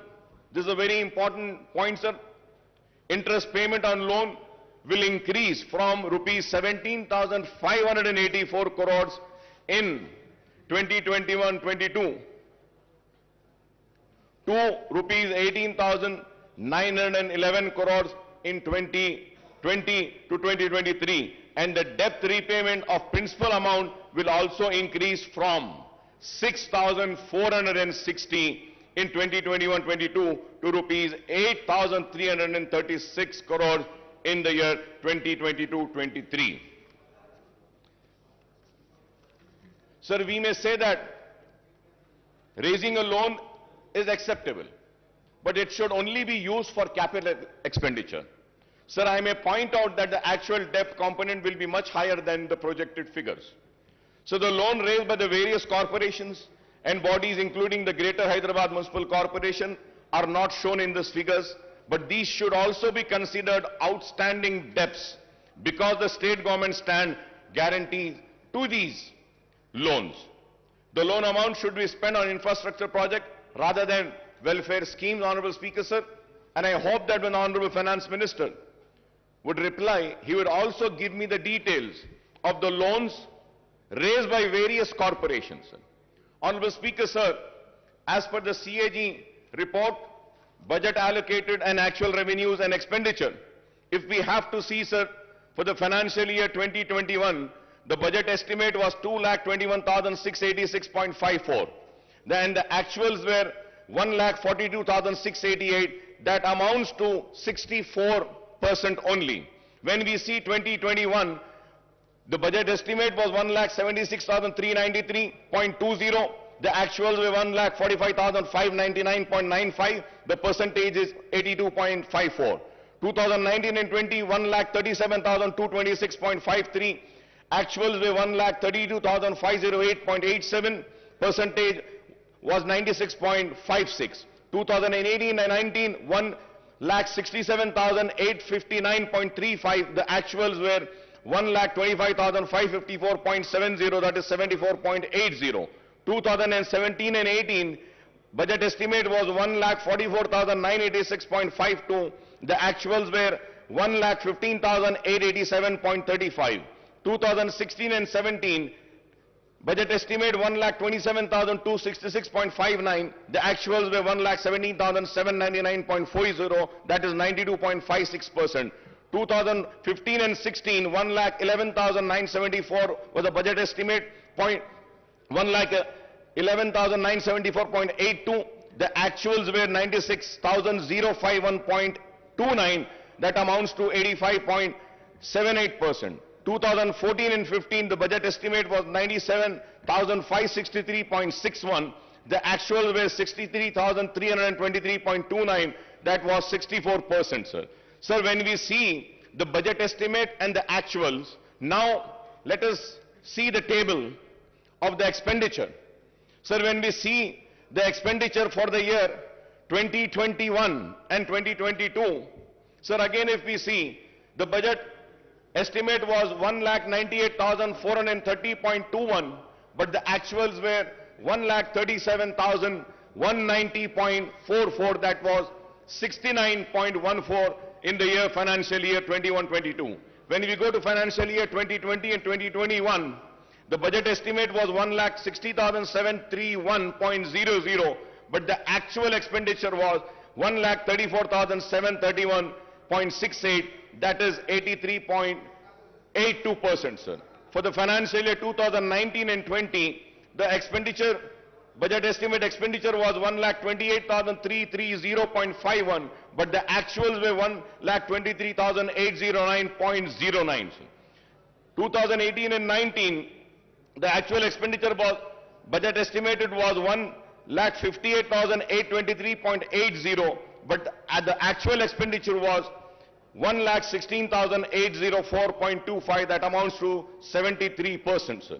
Sir, again if we see 2017, the budget estimate for the expenditure was 1,39,441.00, but the actuals were 1,09,384.62. That amounts to 78.45%, sir. 2016 and 17, 1,26,519.49 was a budget estimate for expenditure, but the actuals were 1,14,397.62. That amounts to 90.42, sir. So 2015 also, it was 1,09,582.72, and the actuals were 90,818.44. In the year 2014 and 15, 94,890.50, but the actual expenditure was 61,840.48, sir. So now, if we are seeing these figures, so it is very clear that what has been the actuals and what has been the expenditure, what has been the budget estimate for the receipts and what has been the actuals, and also the expenditure, what was the budget estimate for the expenditure and what has been the actuals, sir. Sir, now going further ahead, sir, the state government claims that the Telangana is at the bottom of the list in the terms of GSDP ratio on public debt. In 2021, the outstanding loan was 2,44,119 crores, and in 2021 and 22, it stood at 85,120. If I am wrong, I may be corrected, sir. But as per my research and my work which I have done, the outstanding loan for the year 2021 is 2,44,119 crore, and in 21-22 it stood at 2,85,120 crores, sir. The loan raised for the open market would amount to rupees 2.89 lakh crores out of the rupees 3,29,988 crore outstanding debt in the coming fiscal year, sir. These figures, if are wrong, I may be corrected, sir. So the budget has proposed to borrow rupees 53,970 crores through market borrowing in 22-23 against 47,500 crores in the year 21-23. In 2020 and 2021, the market borrowings were 43,784 crores. The overall debt burden of the state government will stand.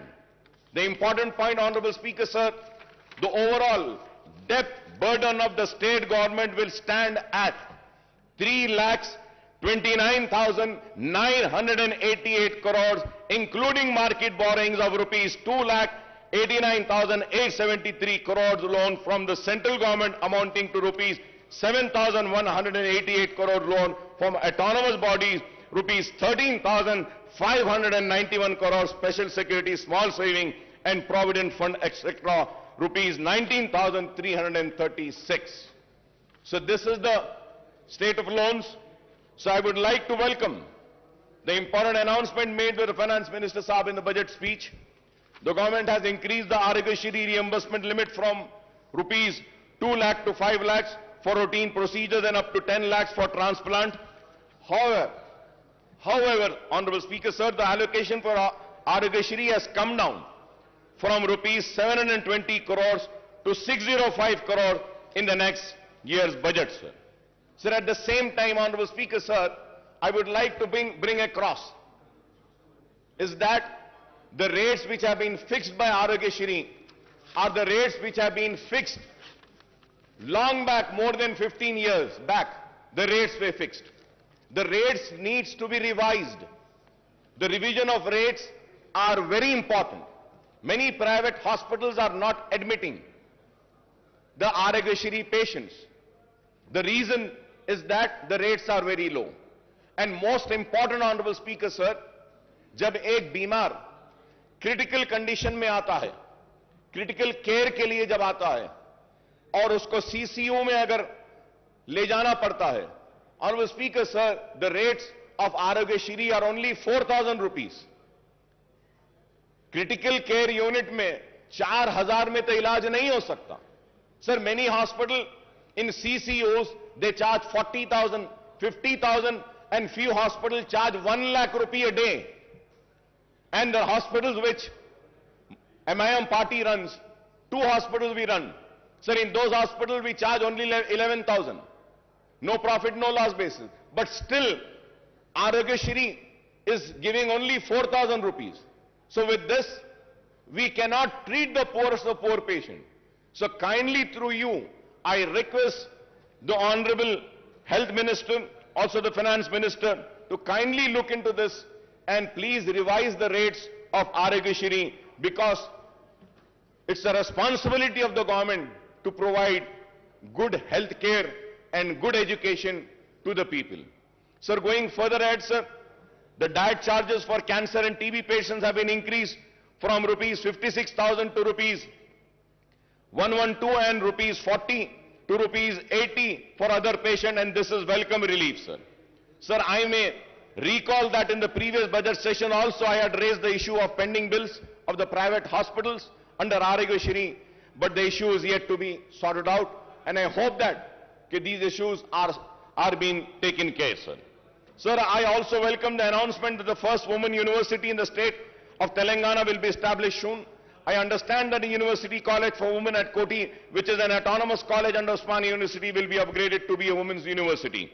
I may also recall that there are huge numbers of vacancies and professors and associate and assistant professors in all the state universities, including specialized universities, including agriculture, horticulture, veterinary and technological universities.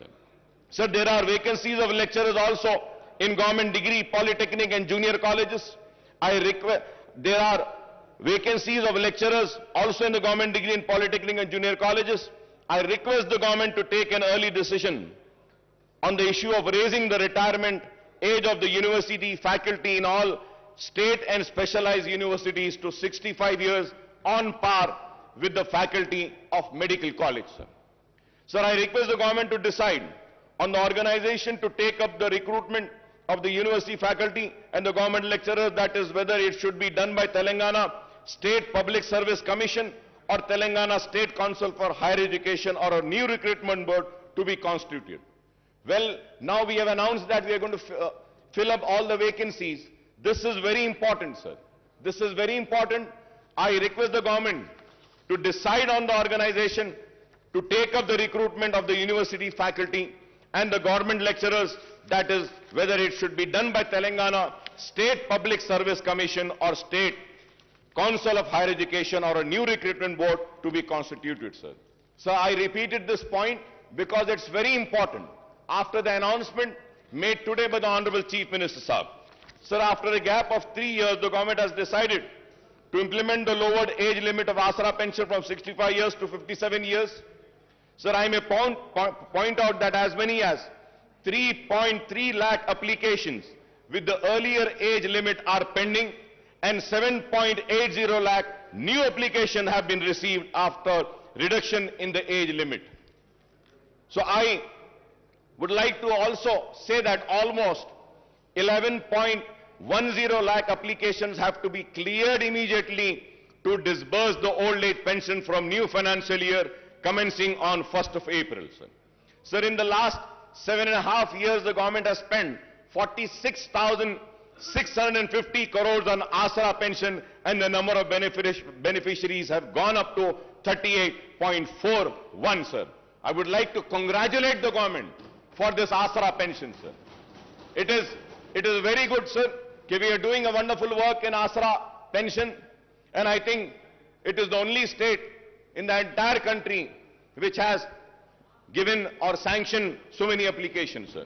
So with this, the sanction of pending applications, the number of beneficiaries may reach 50 lakhs, and this may require much higher outlay than the proposed rupees 11,728 crores in the next financial year, sir.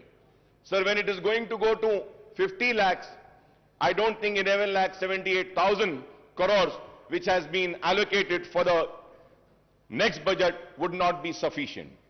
This needs to be looked into. Going ahead on the education, sir.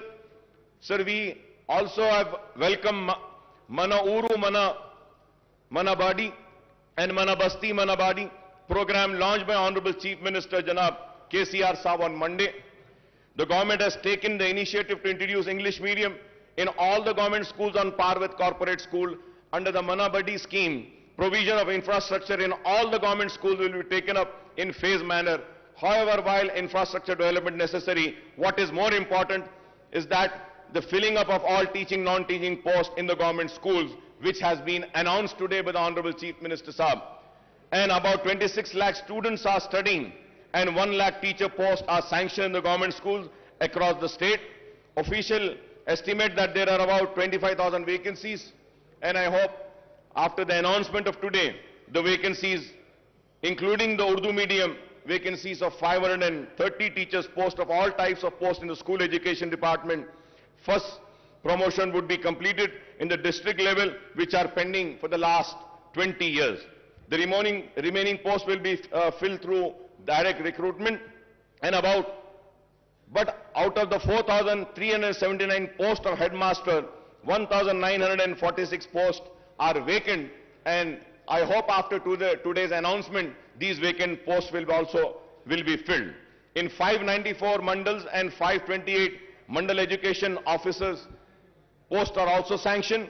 Only 20 regular MEOs are working, and remaining 508, that is 95% in charge, are working as MEOs. Sir, we have also made a repeated demand And once again, I would like to come on record and say that about a separate DSC to be conducted for Urdu medium. Sir, we had meetings with the Honorable Education Minister, Madam Sabita Indra Reddy साहिबा के साथ हमारी meetings हुई, लेकिन आज तक भी separate Urdu DSC का हुआ नहीं। डी रिजर्वेशन जो होना है वो भी नहीं हुआ आज तक, और उर्दू मीडियम के स्कूल्स में हमने बहुत सारी बातें रखी थी, वो भी नहीं हुआ। And at the same time sir, so for so many years the sweepers and attenders post in school education department are being removed sir, निकाल दिए गए साहब। आपको हैरत होगी साहब, पूरे रियासत में झाड़ू देने वाले और अटेंडर्स के जो पोस्ट है स्कूल एजुकेशन में वो निकाल दिए गए, और हमने देखा है कि टीचर्स झाड़ू दे रहे हैं, टॉयलेट्स को साफ करने वाले कोई नहीं है। This is a very important issue which needs to be taken up, which needs to be addressed sir. Sir, there are 85 mandal in charge MEOs are looking after one mandal each, one MEO is in charge of 7 mandals, 8 MEOs are in charge of 5 mandals each, 24 MEOs are handling 4 mandal each, 59 MEOs are overseeing 3 mandal each, and 87 MEOs are managing 2 mandal each sir. So the state has 33 districts, but the government has not sanctioned the DO post for all the districts. For all the districts, we need to have DOs, sir. Out of the 12 DO sanctioned posts, only 7 DOs are working, and there are 5 vacancies, and we are told that 26 districts, only in charge DOs are running the show. In Telangana state, 66 deputy DOs posts are sanctioned, but only 6 deputy DOs are working, and remaining 60 posts are vacant, and I hope that these vacant posts would be filled by the announcement made by the Honorable Chief Minister Saab today. Also, 70 senior lecturer posts are vacant. Out of 166 Telugu lecturer posts, 152 are vacant and only 15 are working, and out of 40 Urdu lecturer posts, 37 are vacant and only 3 are working, and I hope that these vacancies will also be filled up by the announcement made by the Honorable Chief Minister Saab.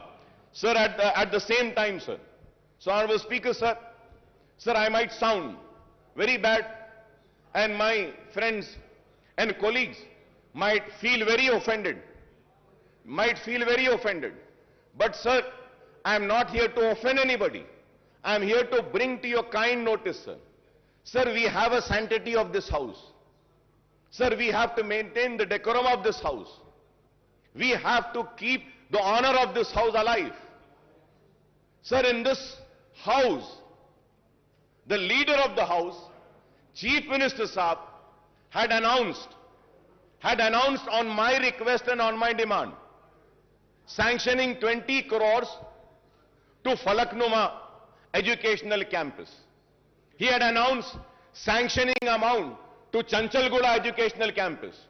He announced the same to Hussaini Alam and Golconda Educational Campus. And the announcement has been made 3 years back, sir. आज तक एक पैसा नहीं दिया गया साहब।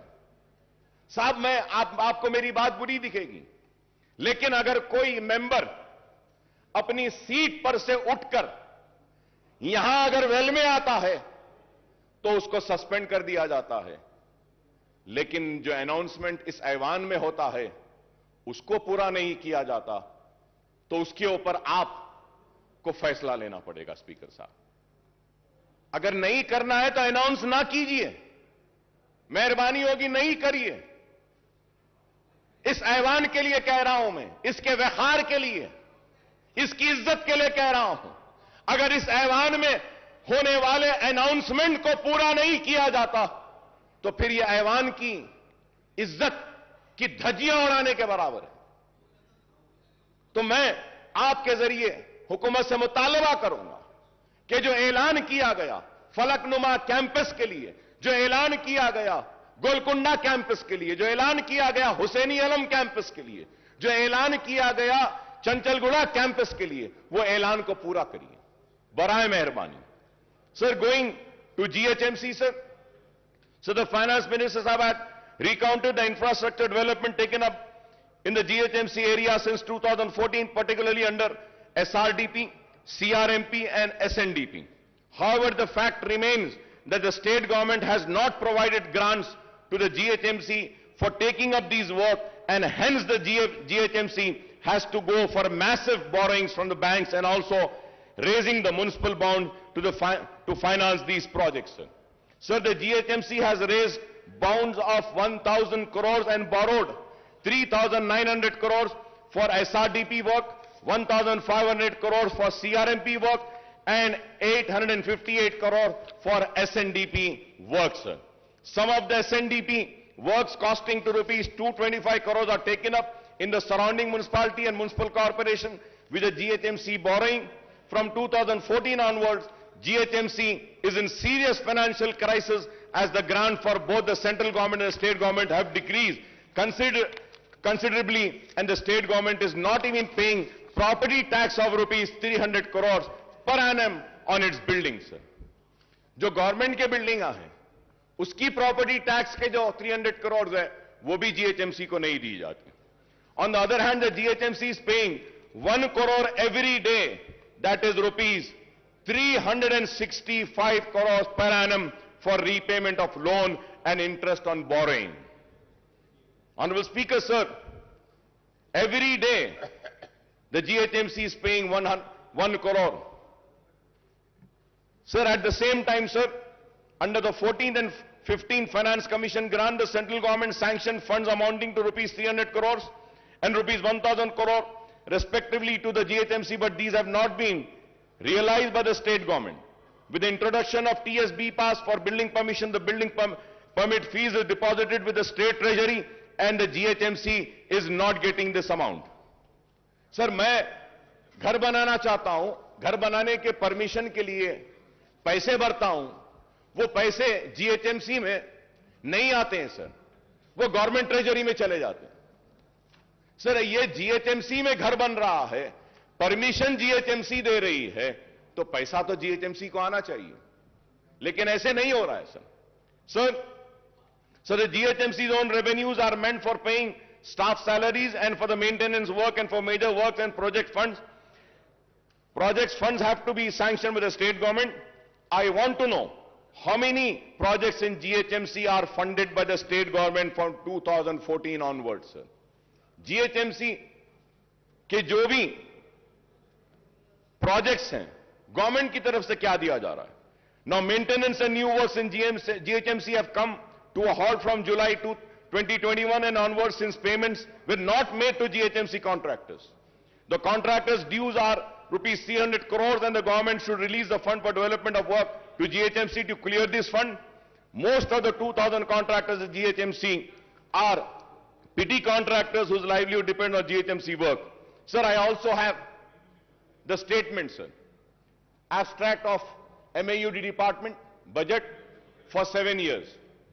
For 7 years, when we see, sir, Commissioner and Director of Municipal Administration, Hyderabad Metro Water Supply Sewerage Board, the Mission for Elimination of Poverty in Municipal Areas, MEPMA, then Amrut Smart City, Musi River Fund Development Limited, Hyderabad Road Development Corporation Limited, Hyderabad Metro Rail. Isme, sir, 11th is Greater Hyderabad Municipal Corporations. So the budget estimate, Honorable Speaker, sir, was 8,920.36 crores. Budget release 236.11. Only, sir, 236.11. This is for the financial year 2014 and 15 se lekar for the year 2021-22 tak.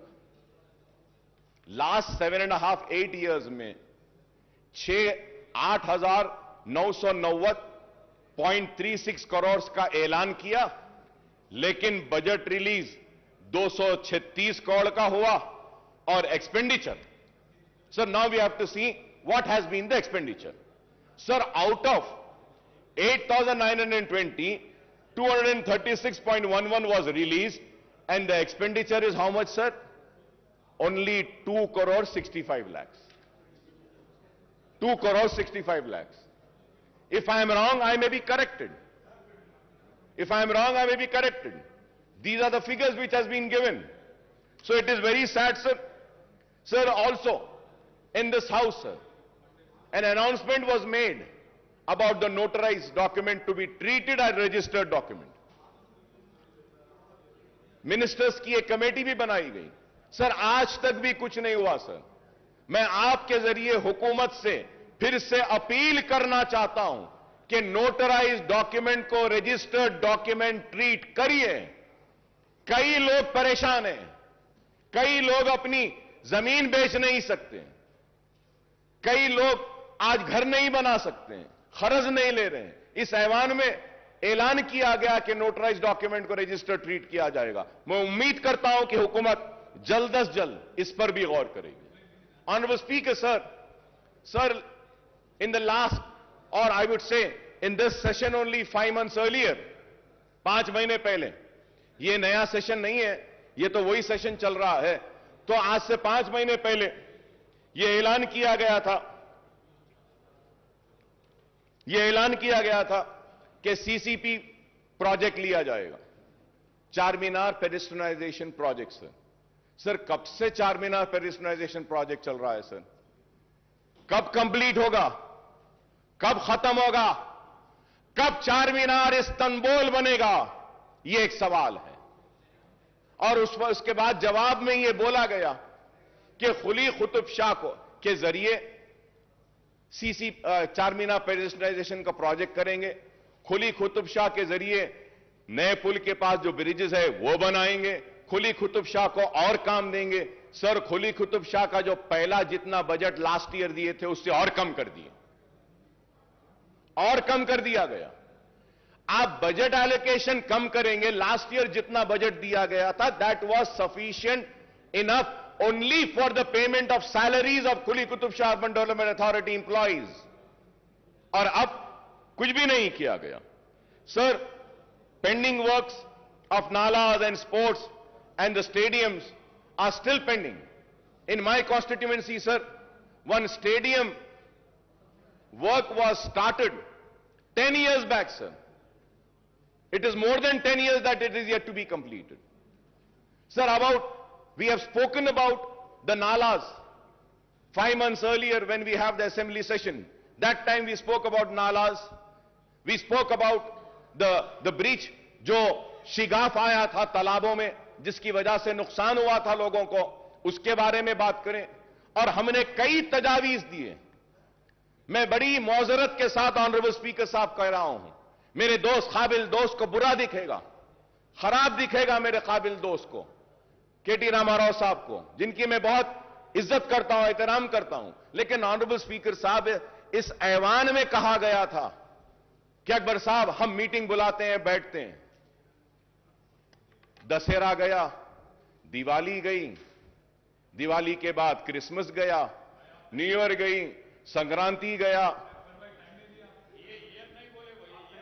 कब होगी meeting? बुला लीजिए साहब।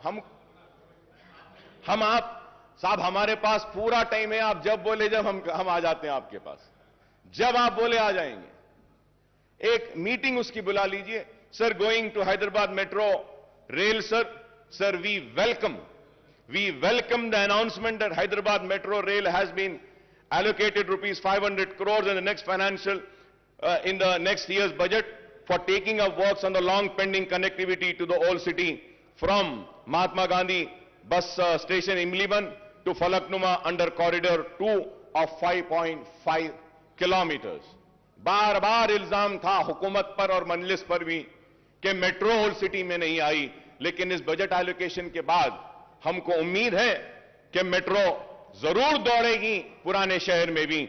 Sir for metro connectivity to Shamshabad airport an allocation of rupees 377.35 crores has been made.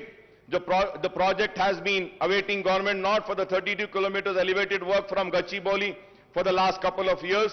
The Hyderabad Metro Rail, the government special purpose vehicle which oversees the metro construction, has been provided loan of rupees 1,500 crores too. But we are disappointed, Honorable Speaker sir, but we are disappointed that no allocations have been made for MMTS Phase 2. MMTS Phase 2 के लिए हम बार बार मुतालबा कर रहे हैं, कितने साल से, 6-7 साल से मुतालबा है कि MMTS Phase 2 के लिए एलोकेट करिए फंड्स, लेकिन वो अब तक नहीं हुआ। मैं उम्मीद करता हूं कि फाइनेंस मिनिस्टर साहब MMTS फेज 2 के लिए भी जो रिक्वायर्ड फंड्स हैं उसको भी जारी करेंगे. So the state government has to provide its share of assured 2/3 funds of total cost of 817 crore, but only 129 crores was released. The MMTS phase 2 project taken up by the South Central Railway should be completed in all respect, connecting the suburbs and providing a cheaper and environmental friendly transport system to the poor and middle class passengers. The MMTS phase 2 also provides for extending the connectivity to the Shamshabad airport, and this can be supplement the metro connectivity from Gachibowli.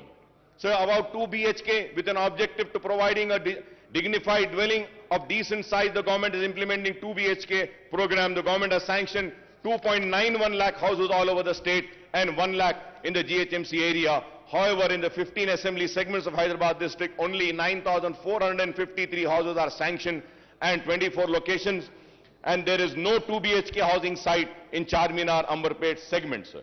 Sir, in the GHMC area, only 4,504 houses have been completed and only 3,136 houses are actually handed over to the beneficiaries, sir. Most of the housing units in GHMC area are at various stages of constructions, and work has been stopped at most of the site as, again, the same problem, the contractors are not paid their dues for several months. I request to you, sir, कि ये contractors के जो पैसे हैं इसको पे करने के लिए बोली. In the next year budget allocation, rupees 12,000 crores is proposed for the 2 BHK program, and I hope that the housing units in GHMC would be completed and hand over to beneficiaries during the year.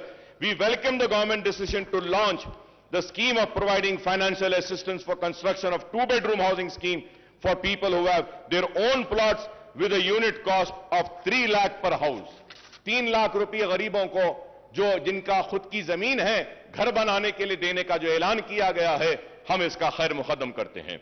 It is better late than never, although the proposed unit cost has been brought down from the previous promise of 5 lakhs rupees. Sir, in the coming financial year, 4 lakh beneficiaries will be provided assistance to construct the houses with a unit cost of 3 lakhs. For each assembly segment, 3,000 houses will be taken up. For providing financial assistance for these 4 lakh beneficiaries, rupees 12,000 crores will be needed. And the question is, where will the funds for the completion of construction of 2 BHK housing units will come from the government, sir? So now, going further ahead with the welfare department, sir. Sir, SC welfare, ST welfare, BC welfare and minority welfare, sir. Sir, 2022-23 budget for SC welfare, the revenue with 31,220.91. The capital was 559.50. The total was 31,770.41. And percentage, if we have to see the allocations, taking in account the entire budget of the state, the percentage is 12.36%, sir. Sir, ST welfare, revenue 10,804.88, and capital would be 1,759.91, then the total is 12,564.80. BC welfare, 5,289.83, the capital 407.72, the total is 5,697.55, that is only 2.22%. Sir, again, minority welfare 1728.71 और उसके बाद 1728.71. अगर आप इसको देखते हैं total budget के हिसाब से, तो माइनॉरिटीज को जो शेयर दिया गया है बजट में से, वो share is 0.67%. It has come down. पहले से और अब में अगर देखते हैं टोटल बजट से हम अगर कैलकुलेट करते हैं, तो जो शेयर दिया गया है एससी वेलफेयर को 12.36%, एसटी वेलफेयर के लिए 4.89%, बीसी वेलफेयर के लिए 2.22% और माइनॉरिटी वेलफेयर के लिए 0.67%. Sir, when we come to the minorities, sir, so Honorable Speaker, sir, before going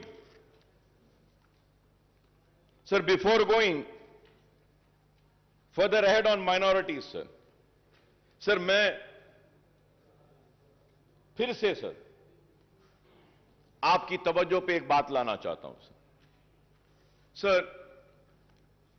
आज से 5 महीने पहले चीफ मिनिस्टर साहब ने ऐवान में खड़े होकर पूरी तफसीलात दी थी, यह बुक दिया था और इसमें कहा गया कि माइनॉरिटीज पे क्या स्पेंड हुआ। टोटल 2014, 15, 16, 16, 17, 17, 18, 18, 19, 19, 20, 20, 21 या 21, 22 सारा फिगर टोटल अप टू सितंबर 21 6,971। और अगर हम सितंबर को माइनस कर देते हैं, सिर्फ 2021 तक लेते हैं, तो ये जो पैसा जो दिया गया है एवरी ईयर 2014, 15, 16, 17, 18, 19, 20 और 21 तक हम ले लेते हैं, 22 नहीं लेते हैं, तो the amount comes to 6,502। Amount comes to 6,512 sir, 6,512।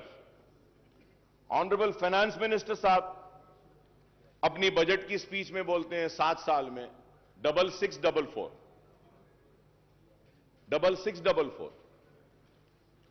अब सर सवाल ये है, ऑनरेबल चीफ मिनिस्टर साहब जो फिगर दिए हैं वो सही है, फाइनेंस मिनिस्टर साहब जो फिगर दे रहे हैं वो सही है, या फिर कौन सा फिगर सही है sir? And when we go further ahead sir, I would say that कि मैं रिकॉर्ड में आकर कहना चाहूंगा, ये जो डिपार्टमेंट है सर, ये डिपार्टमेंट अपना होमवर्क सही नहीं करता है सर। सर अगर हम 7 इयर्स का टोटल लेते हैं माइनॉरिटीज का, जब budget allocation was 9,837.22, BROs released was 7,736.10, expenditure is 6,205.18, 6,205.18। Sir finance minister साहब को चाहिए था कि वो फॉर द ईयर 2021-22 का भी जो स्कीम वाइज है, जो हमारा 1,600 है, उसमें स्कीम्स में 949.7 है, एडिशनल बजट 133.96 करोड़ दिए, तो टोटल 1083.66, फिर रेजिडेंशियल स्कूल्स के लिए 649.98 दिए। तो अगर ये ले लेते हैं, जब ये सारा ले लेते हैं, गवर्नमेंट की तरफ से मैं कह रहा हूं कि अब तक माइनॉरिटीज पे जो खर्च हुआ है वो 7,347.89 करोड़ है। आपको यह बोलना चाहिए अब तक जो खर्च हुआ। 6644 आपने कहा, चीफ मिनिस्टर साहब एक फिगर देते हैं और ये फिगर असल ये है। This is why I say that the department needs to study, the finance department also needs to study and come prepared. This house should not be misled. Sir और एक चीज, before going further ahead, honourable minister साहब in speech has quoted and said that 40 crores have been given for Anisul Gurba. The building is complete, ready for inauguration. Honorable Speaker, sir, it is not ready, sir. Sir, I have the picture, sir. I have the picture, sir. Is this ready? Is this called ready? No, sir, it's not ready. Why I say that? Any word said or uttered in this house holds an importance. And a document has been given. एक किताब दी गई, किताब में कहा गया है कि खत्म हो गया, नहीं हुआ है। सर मैं आपसे कहना चाहता हूं कि इस ऐवान में और एक बात, एक और ऐलान किया गया था। महमूद अली साहब यहां मौजूद हैं, अगर मैं गलत कह रहा हूं तो मुझे रोकिए, मुझे टोकिए। ऐलान किया गया था कि हज हाउस के बाजू की जो बिल्डिंग है वहां पे माइनॉरिटीज के सारे ऑफिसेस को वहां पे लाया जाएगा। क्या ऐलान किया गया था या नहीं? आज क्या वहां पे बिल्डिंग में क्या पूरे डिपार्टमेंट्स आए या नहीं? पूरी बिल्डिंग कमजोर हो रही है। अरे आप उस बिल्डिंग को कंप्लीट तो भी करवा दीजिए, उस बिल्डिंग को किराए पर भी तो दे दीजिए, कम से कम गवर्नमेंट ऑफिसेज नहीं लाना है तो किसी और को दे दीजिए। इस्लामिक सेंटर के लिए 10 एकड़ जमीन दी गई, कंस्ट्रक्शन आज भी चालू नहीं हुआ। सर, मैं ऑनरेबल स्पीकर साहब, मैं फिर से आपको याद दिलाना चाहता हूं सर, मेरी बात फिर खराब दिखेगी मगर मैं फिर से कह रहा हूं सर, इस 5 महीने पहले चीफ मिनिस्टर साहब ने कहा कि अकबर साहब हम मीटिंग बुलाते हैं, दशहरा हो जाने दीजिए, मीटिंग बुलाते हैं। सर, दशहरा हो गया, दिवाली हो गई, क्रिसमस हो गया, न्यू ईयर हो गया, संक्रांति हो गई, अब होली आ रही है, होली भी हो जाएगी। सर, आज मैं पूछना चाहता हूं कि अगर आप अपने वादे को पूरा नहीं कर सकते हैं तो बोलते क्यों हैं? बुरा दिखता है मेरी बात, लेकिन हक है। मैंने जो कहा कि आपने मेरे कान को खुश किया, मैंने आपके कान को खुश किया, ये लेने देने की बात कहां से आई? यही बात हुई। बादशाह के दरबार में खड़ा है गाने वाला, गा रहा है, वाह वाह वाह क्या गाया, जमीन ले ले, वाह वाह वाह क्या गाया, जायदाद ले ले, वाह वाह वाह क्या गाया, सोना ले ले, वाह वाह वाह क्या गाया, हीरे ले ले, वाह वाह वाह क्या गाया, मोती ले ले, वाह वाह वाह क्या गाया, ये ले ले, वो ले ले, सब हो गया। बाद में आके बोलते हैं, अरे सरकार मैं इतना अच्छा गाया और मुझे बोले कि तू जमीन ले ले, जायदाद ले ले, मोती ले ले, हीरे ले ले। तो सवाल ये है, तो पूछते हैं कहां है? तो बादशाह पलट के बोलते हैं, अरे लेने देने की बात कहां है बाबा, तूने मेरे कान को खुश किया, मैंने तेरे कान को खुश किया। ये मेरी बात खराब दिखेगी मगर ऑनरेबल स्पीकर सर, मैं आपसे पूछना चाहता हूं, मेरा बदतमीजी होगी, माफी चाहता हूं सर। एक मेंबर इस ऐवान में वेल में आता है तो डिग्निटी और ऑनर इस हाउस की खराब और ये कह के सस्पेंड कर देते हैं, बाहर फेंक देते हैं। इस हाउस में जो ऐलान किया गया उस ऐलान का क्या है, मैं पूछना चाहता हूं। क्या उसकी कोई अहमियत नहीं? उसका कोई वकार नहीं? क्या उसकी इज्जत नहीं? हम पुकारे तो कहां पुकारे, हम चीखे तो कहां चीखे, बताइए। ये ऐवान में आकर पुकारेंगे और ऐवान में बोलते हैं कि करेंगे, बुलाएंगे, इंतजार में खड़े हैं। सरकार का बुलावा कब आएगा, कब आएगा? आज आप बताइए ऑनरेबल स्पीकर सर, हम दर्द के साथ, कर्ब के साथ कह रहे हैं, आलेर की एनकाउंटर पर रिपोर्ट देंगे बोले, आज कातिलों को प्रमोशन हो रहा है, उन जालिमों को तरक्की दी जा रही है और मेरे खून बह रहा है, लेकिन उस पर इंसाफ नहीं। कब मिलेगा आलेर के लोगों को इंसाफ, मेरा सवाल है। आज हम ये बातें करते हैं, जियो निकाला गया, बोला गया कि चारमीनार पेडेस्टलाइजेशन के पुल को डालेंगे, कहां है बताइए। मैं जरूर यहां खड़े होकर अपने हक की लड़ाई लड़ रहा हूं। Honourable speaker sir, it is very important when we raise an issue, when an assurance has been given, that needs to be fulfilled. अब सवाल यह होगा कि आज इतने रिक्रूटमेंट का ऐलान किया गया, ये भी होंगे या नहीं? क्योंकि मेरे साथ तो यह तजुर्बा, मेरे साथ तो यह हुआ, मुसलमानों के साथ तो यह हुआ। सर, पब्लिक सर्विस कमीशन में एक भी मुसलमान नहीं, पब्लिक प्लीडर एक भी मुसलमान नहीं, माइनॉरिटी कमीशन में नहीं। क्यों बताइए सर? क्या एक मुसलमान को नहीं बना सकते? एक मुसलमान भी वाइस चांसलर नहीं है इतनी यूनिवर्सिटीज में। आप बताइए। मैं पूछना चाहता हूं टीआरएस के मेंबर से, मेरी बात गलत है तो बोलो, क्या मुसलमानों में एक भी काबिल नहीं है जिसको वीसी बनाया जा सकता? क्या मुसलमान में एक भी नहीं है जिसको पब्लिक सर्विस कमीशन का रुकन बनाया जा सकता? क्या मुसलमान में कोई भी काबिल नहीं है कि उसको एक पब्लिक लीडर बनाएंगे? मुसलमानों से हमदर्दी की बात है, लेकिन आज यह चीज नहीं हो रही है। इसलिए मैं आपके जरिए हुकूमत से मुतालबा करूंगा कि प्लीज कुछ करिए इस पर। अगर आप नहीं करेंगे तो फिर नहीं होगा। ऑनरेबल स्पीकर साहब, आपको सुन के हैरत होगी, यहां सब टीआरएस के लोग बैठे हैं। मैं इनसे सवाल करता हूं, अपने दिल पर हाथ रखकर बोलो, तेलंगाना आने से पहले औकाफी जायदादों के तहफ्फुज के लिए क्या आप चैंपियन नहीं बने थे? दिल पे हाथ रखकर बोलो, क्या हुसैन शाह वली रहमतुल्लाह अलैह की वक्फ की जमीन के लिए क्या आप नहीं लड़े थे मेरे साथ? क्या हाईकोर्ट में टीआरएस नहीं गई थी? क्या बोलकर गई थी? यह वक्फ की जायदाद है। तेलंगाना एजिटेशन, तेलंगाना मिल गया, हुकूमत में आ गए, आने के बाद वही किया। सर मैं मुझे कंप्लीट करने दीजिए सर।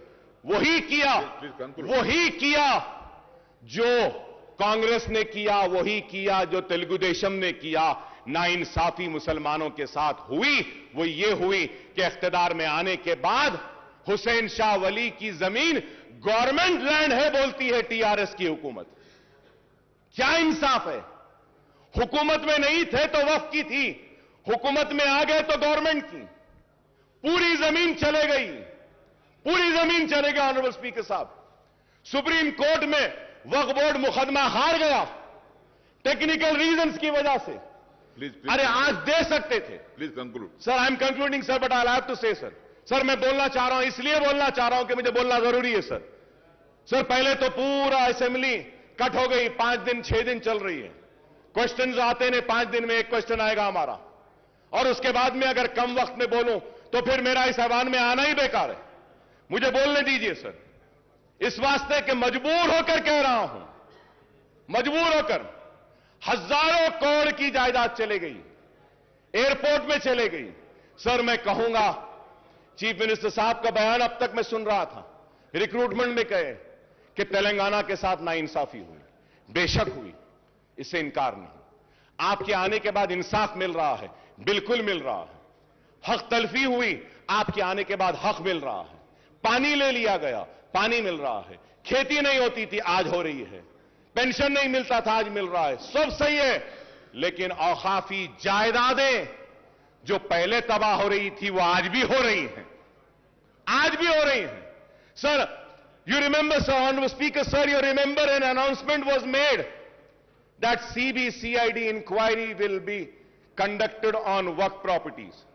सीएम साहब ऐलान करें, क्या हुआ सर? कुछ हुआ sir?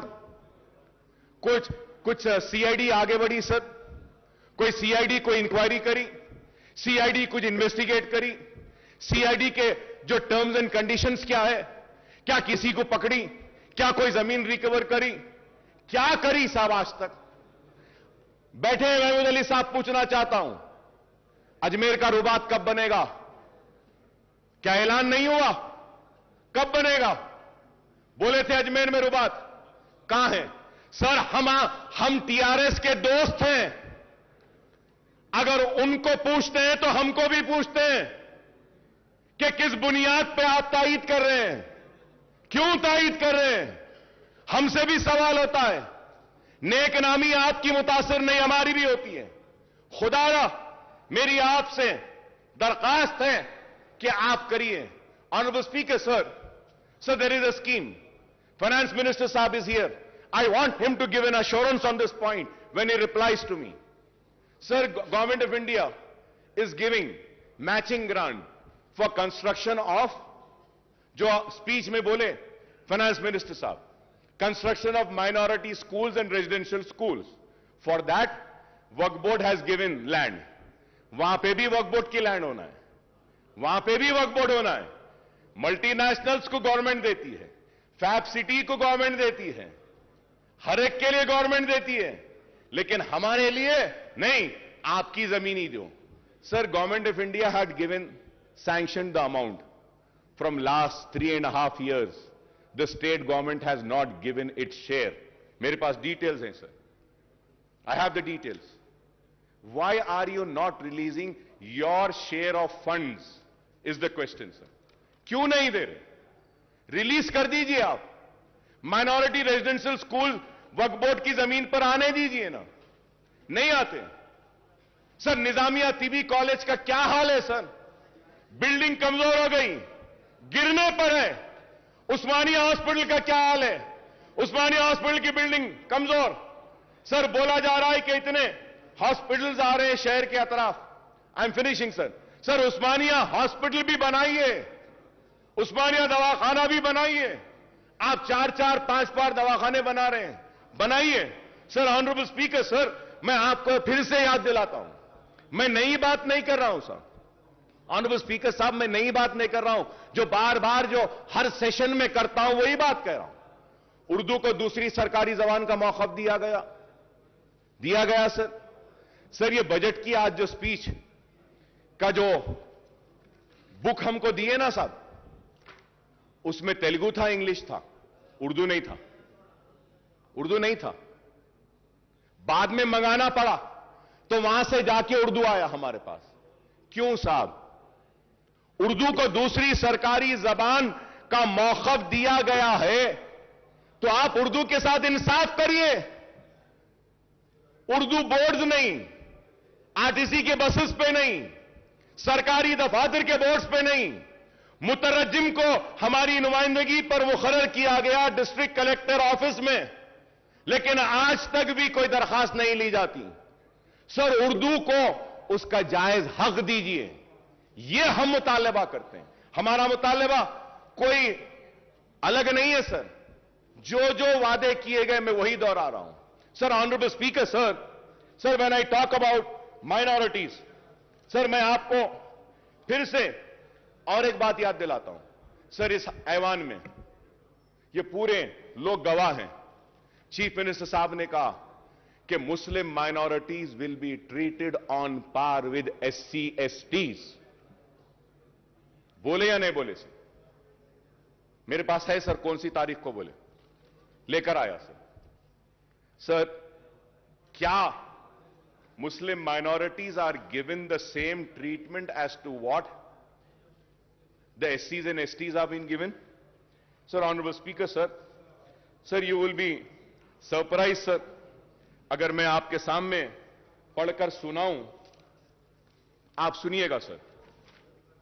Sir, Scheduled Caste Development Department in the state of Telangana has 83 schemes, in which six schemes are centrally sponsored, whereas 49 schemes come under SC sub-plan. Sir, मैं बोल रहा हूं, Scheduled Tribe Department has 91 various schemes, in which 6 schemes are centrally sponsored and 56 schemes come under ST sub-plan. कितने? 56. Backward classes. 40 schemes, 4 schemes are centrally sponsored. The BC department has no sub-plan. चलिए साहब, आगे आना साहब, आपके सामने Scheduled Caste 83, Scheduled Tribe 91, BC 14, Minority, चलिए Minority Welfare. The Minority Welfare Department has only 28 schemes, in which one scheme is run by center. The Minority Welfare Department has no other scheme. Mahmood Ali साहब बैठे हैं, मैं महमूद अली साहब से भी पूछना चाहता हूं। महमूद अली साहब आप बोलिए, माइनॉरिटी फाइनेंस कॉर्पोरेशन से किसी एक गरीब को भी लोन दिया गया क्या? बताइए, दिल पे हाथ रखकर बोलिए। माइनॉरिटी फाइनेंस कॉर्पोरेशन से एक को भी नहीं दिया गया सर। सर 1.5 लाख रुपए देते बोले थे, 3 साल सर, 1 साल नहीं, 2 साल नहीं, 3, यह 4था साल है। 4 साल से एक मुसलमान को अपने पैरों पे खड़े होने के लिए कारोबार का खर्च माइनॉरिटी फाइनेंस कॉर्पोरेशन नहीं दिया। 1.5 लाख एप्लीकेशन पेंडिंग है या नहीं, ये बताइए। क्या क्लियर हुआ? सर मैं आप कोई नई बात नहीं कह रहा हूं सर, दिल जल रहा है सर, तकलीफ हो रही है कि हम आपके दोस्त हैं, आपका साथ दे रहे हैं, लेकिन आज क्या है बताइए? माइनॉरिटी फाइनेंस कॉर्पोरेशन पूरा मुर्दा हो गया सर। टिमरीज हां अच्छा चल रहा है, अनीसुल गुरबा काम हो रहा है, दरगाह बनाने शाह का काम हां हो रहा है, 69 कॉन्ट्रैक्ट लेक्चरर्स को रेगुलर अब ये आज के बाद हो जाएगा, मुतरज्जिम आए हो जाएंगे। मैं ये नहीं कह रहा हूं कि नहीं हुए, शादी मुबारक, यस 2 लाख शादी मुबारक में गरीब बच्चियों की शादियां हुई, मुबारकबाद देता हूं हुकूमत को, बहुत अच्छा काम है। जो अच्छा है उसकी तारीफ करूंगा, जो नहीं हो रहा है उसको बोलकर रहूंगा, क्योंकि आवाम मुझे बोलने के लिए भेजी है। बोलना मेरा काम है। मेरी इस बात को यह ना समझे कि मैं आप पे तनकीद कर रहा हूं या मैं आपका दुश्मन हूं, नहीं, मैं आपका दोस्त हूं। इसलिए कह रहा हूं कि यहां पे नहीं हो रहा है, इसको करिए। करेंगे तो खुशी होंगे, करेंगे तो मुसलमान और करीब आएंगे, करेंगे तो मुसलमान जोश दर जोश आएंगे। यही मैं कहना चाहता हूं। आज इतने बच्चों को टिमरीज के जरिए पढ़ाया जा रहा है, ये काबिल मुबारकबाद है। मैं तारीफ करता हूं हुकूमत की, अच्छे कामों की भी तारीफ करता हूं। Honourable speaker sir, health department पे भी जब आते हैं, मिनिस्टर साहब के जो बुक में जो कहे हैं, फिर से सर इसमें भी गलतियां हैं। Sir we need to correct sir. Sir I am just finishing sir, Please come. I am finishing sir, just 2 to 3 minutes I am finishing. I request Honorable Speaker sir, just 2 to 3 minutes sir. Sir, the health sector, while 6,295 crores were allocated in financial year 2021-22, rupees 11,237 crores have been allotted for medical and health sector in budget for 22-23, making an increase of 4,942 crores in share numbers. The breakup of proposed allocation is 5,743 crores under scheme expenditure and rupees 4,968 crore under establishment expenditure. It is welcome sign that the health sector has got a much needed boost with budget allocation for the financial year 22-23 being 78.5% more than the current fiscal year, even as Telangana government seeks to build a robust healthcare network across the state. However, the allocation to the health sector now accounts for only 4.37% of the total budget. I have the list every year from 2014-15 but there is no time, so I'm just going further ahead, sir. For 22-23, the allocation has been increased from various schemes under scheme expenditure, rupees 1,000 crores for construction of medical colleges and hospitals, rupees 1,000 crores for construction of super speciality hospital. The allocation for these two categories in the current fiscal year was zero, though allocation has been increased for purchase of surgical consumable, diagnostic, reagent and disposable. The allocation to the National Program for Prevention of Control of Cancer, Diabetes, Cardiovascular Disease and Stroke has been raised from 5 crores to 5 crores in the current financial year to 308 crores for the next year, sir. The scheme expenditure for primary health centers under the Director of Public Health did not see any increase, and it was same case with the allocation of prevention of control of disease, sir. Sir, I congratulate the government for coming up with the dialysis centers. It was needed and it's very good work that the government is doing. I congratulate the government for coming up with बस्ती दवाखाना, sir. ये बस्ती दवाखाने की वजह से गरीब को काफी फायदा हो रहा है और बस्ती दवाखाने आना चाहिए। मैं हुकूमत को मुबारकबाद देता हूं बस्ती दवाखानों के लिए, डायलिसिस सेंटर्स के लिए। कोविड में अच्छा काम किए, लेकिन उसके साथ ही साथ यह भी जानना चाहता हूं कि टिम्स हॉस्पिटल को क्यों बंद किया जा रहा है। आप वजाहत करिए। Telangana institute of medical sciences Gachibowli में क्यों बंद कर रहे हैं?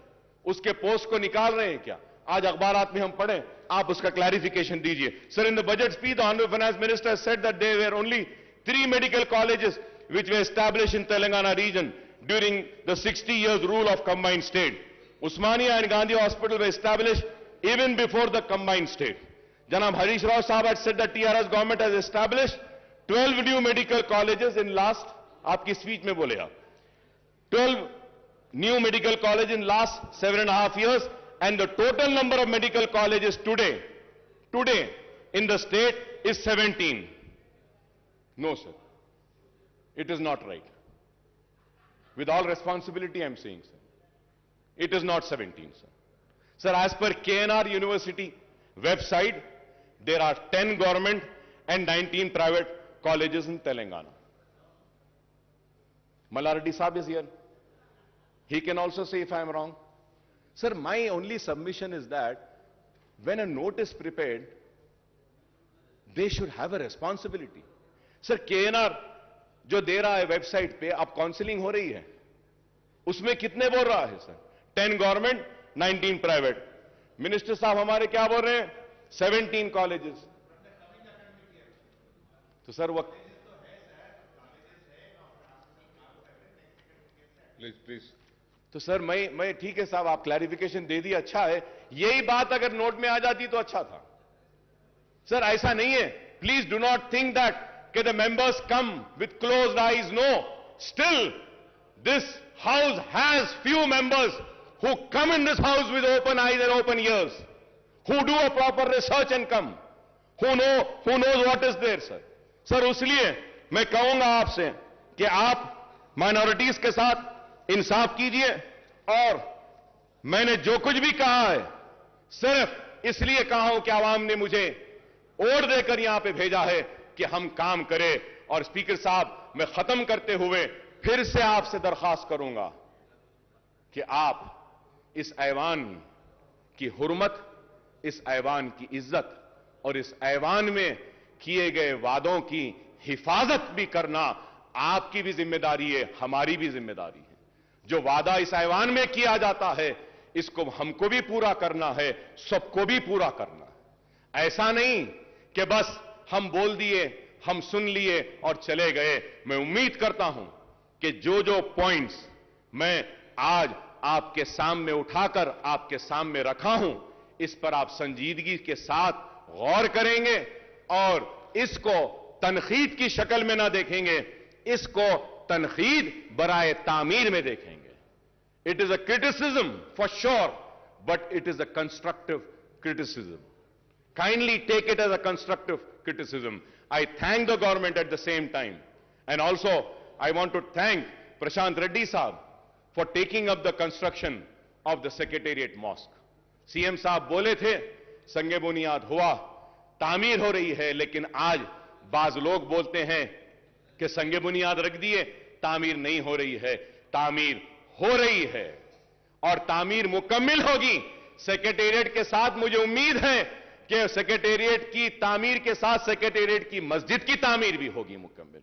हम इसके लिए हुकूमत का शुक्रिया अदा करते हैं। बहुत काम हुए हैं, बहुत काम हुए हैं और बहुत होना बाकी है। हम यूं ही आपसे लड़ते रहेंगे, मुसलमानों के मसाइल को हल करवाते रहेंगे और यूं ही हम लड़ते लड़ते आइंदा भी आप ही आएंगे और आपके साथ हम ही आएंगे और रियासत को बंगारू तेलंगाना बनाएंगे। शुक्रिया स्पीकर साहब। వాయిదా ప్రతిపాదన శ్రీ బట్టి విక్రమార్క మల్లు గారు మరియు ఇతరులు రైతుల ఆత్మహత్యలు మరియు ఇతర సమస్యల గురించి చర్చించాలని కోరుతూ ఇచ్చిన వాయిదా ప్రతిపాదన తిరస్కృతమైనది. Now the house is adjourned for tea break.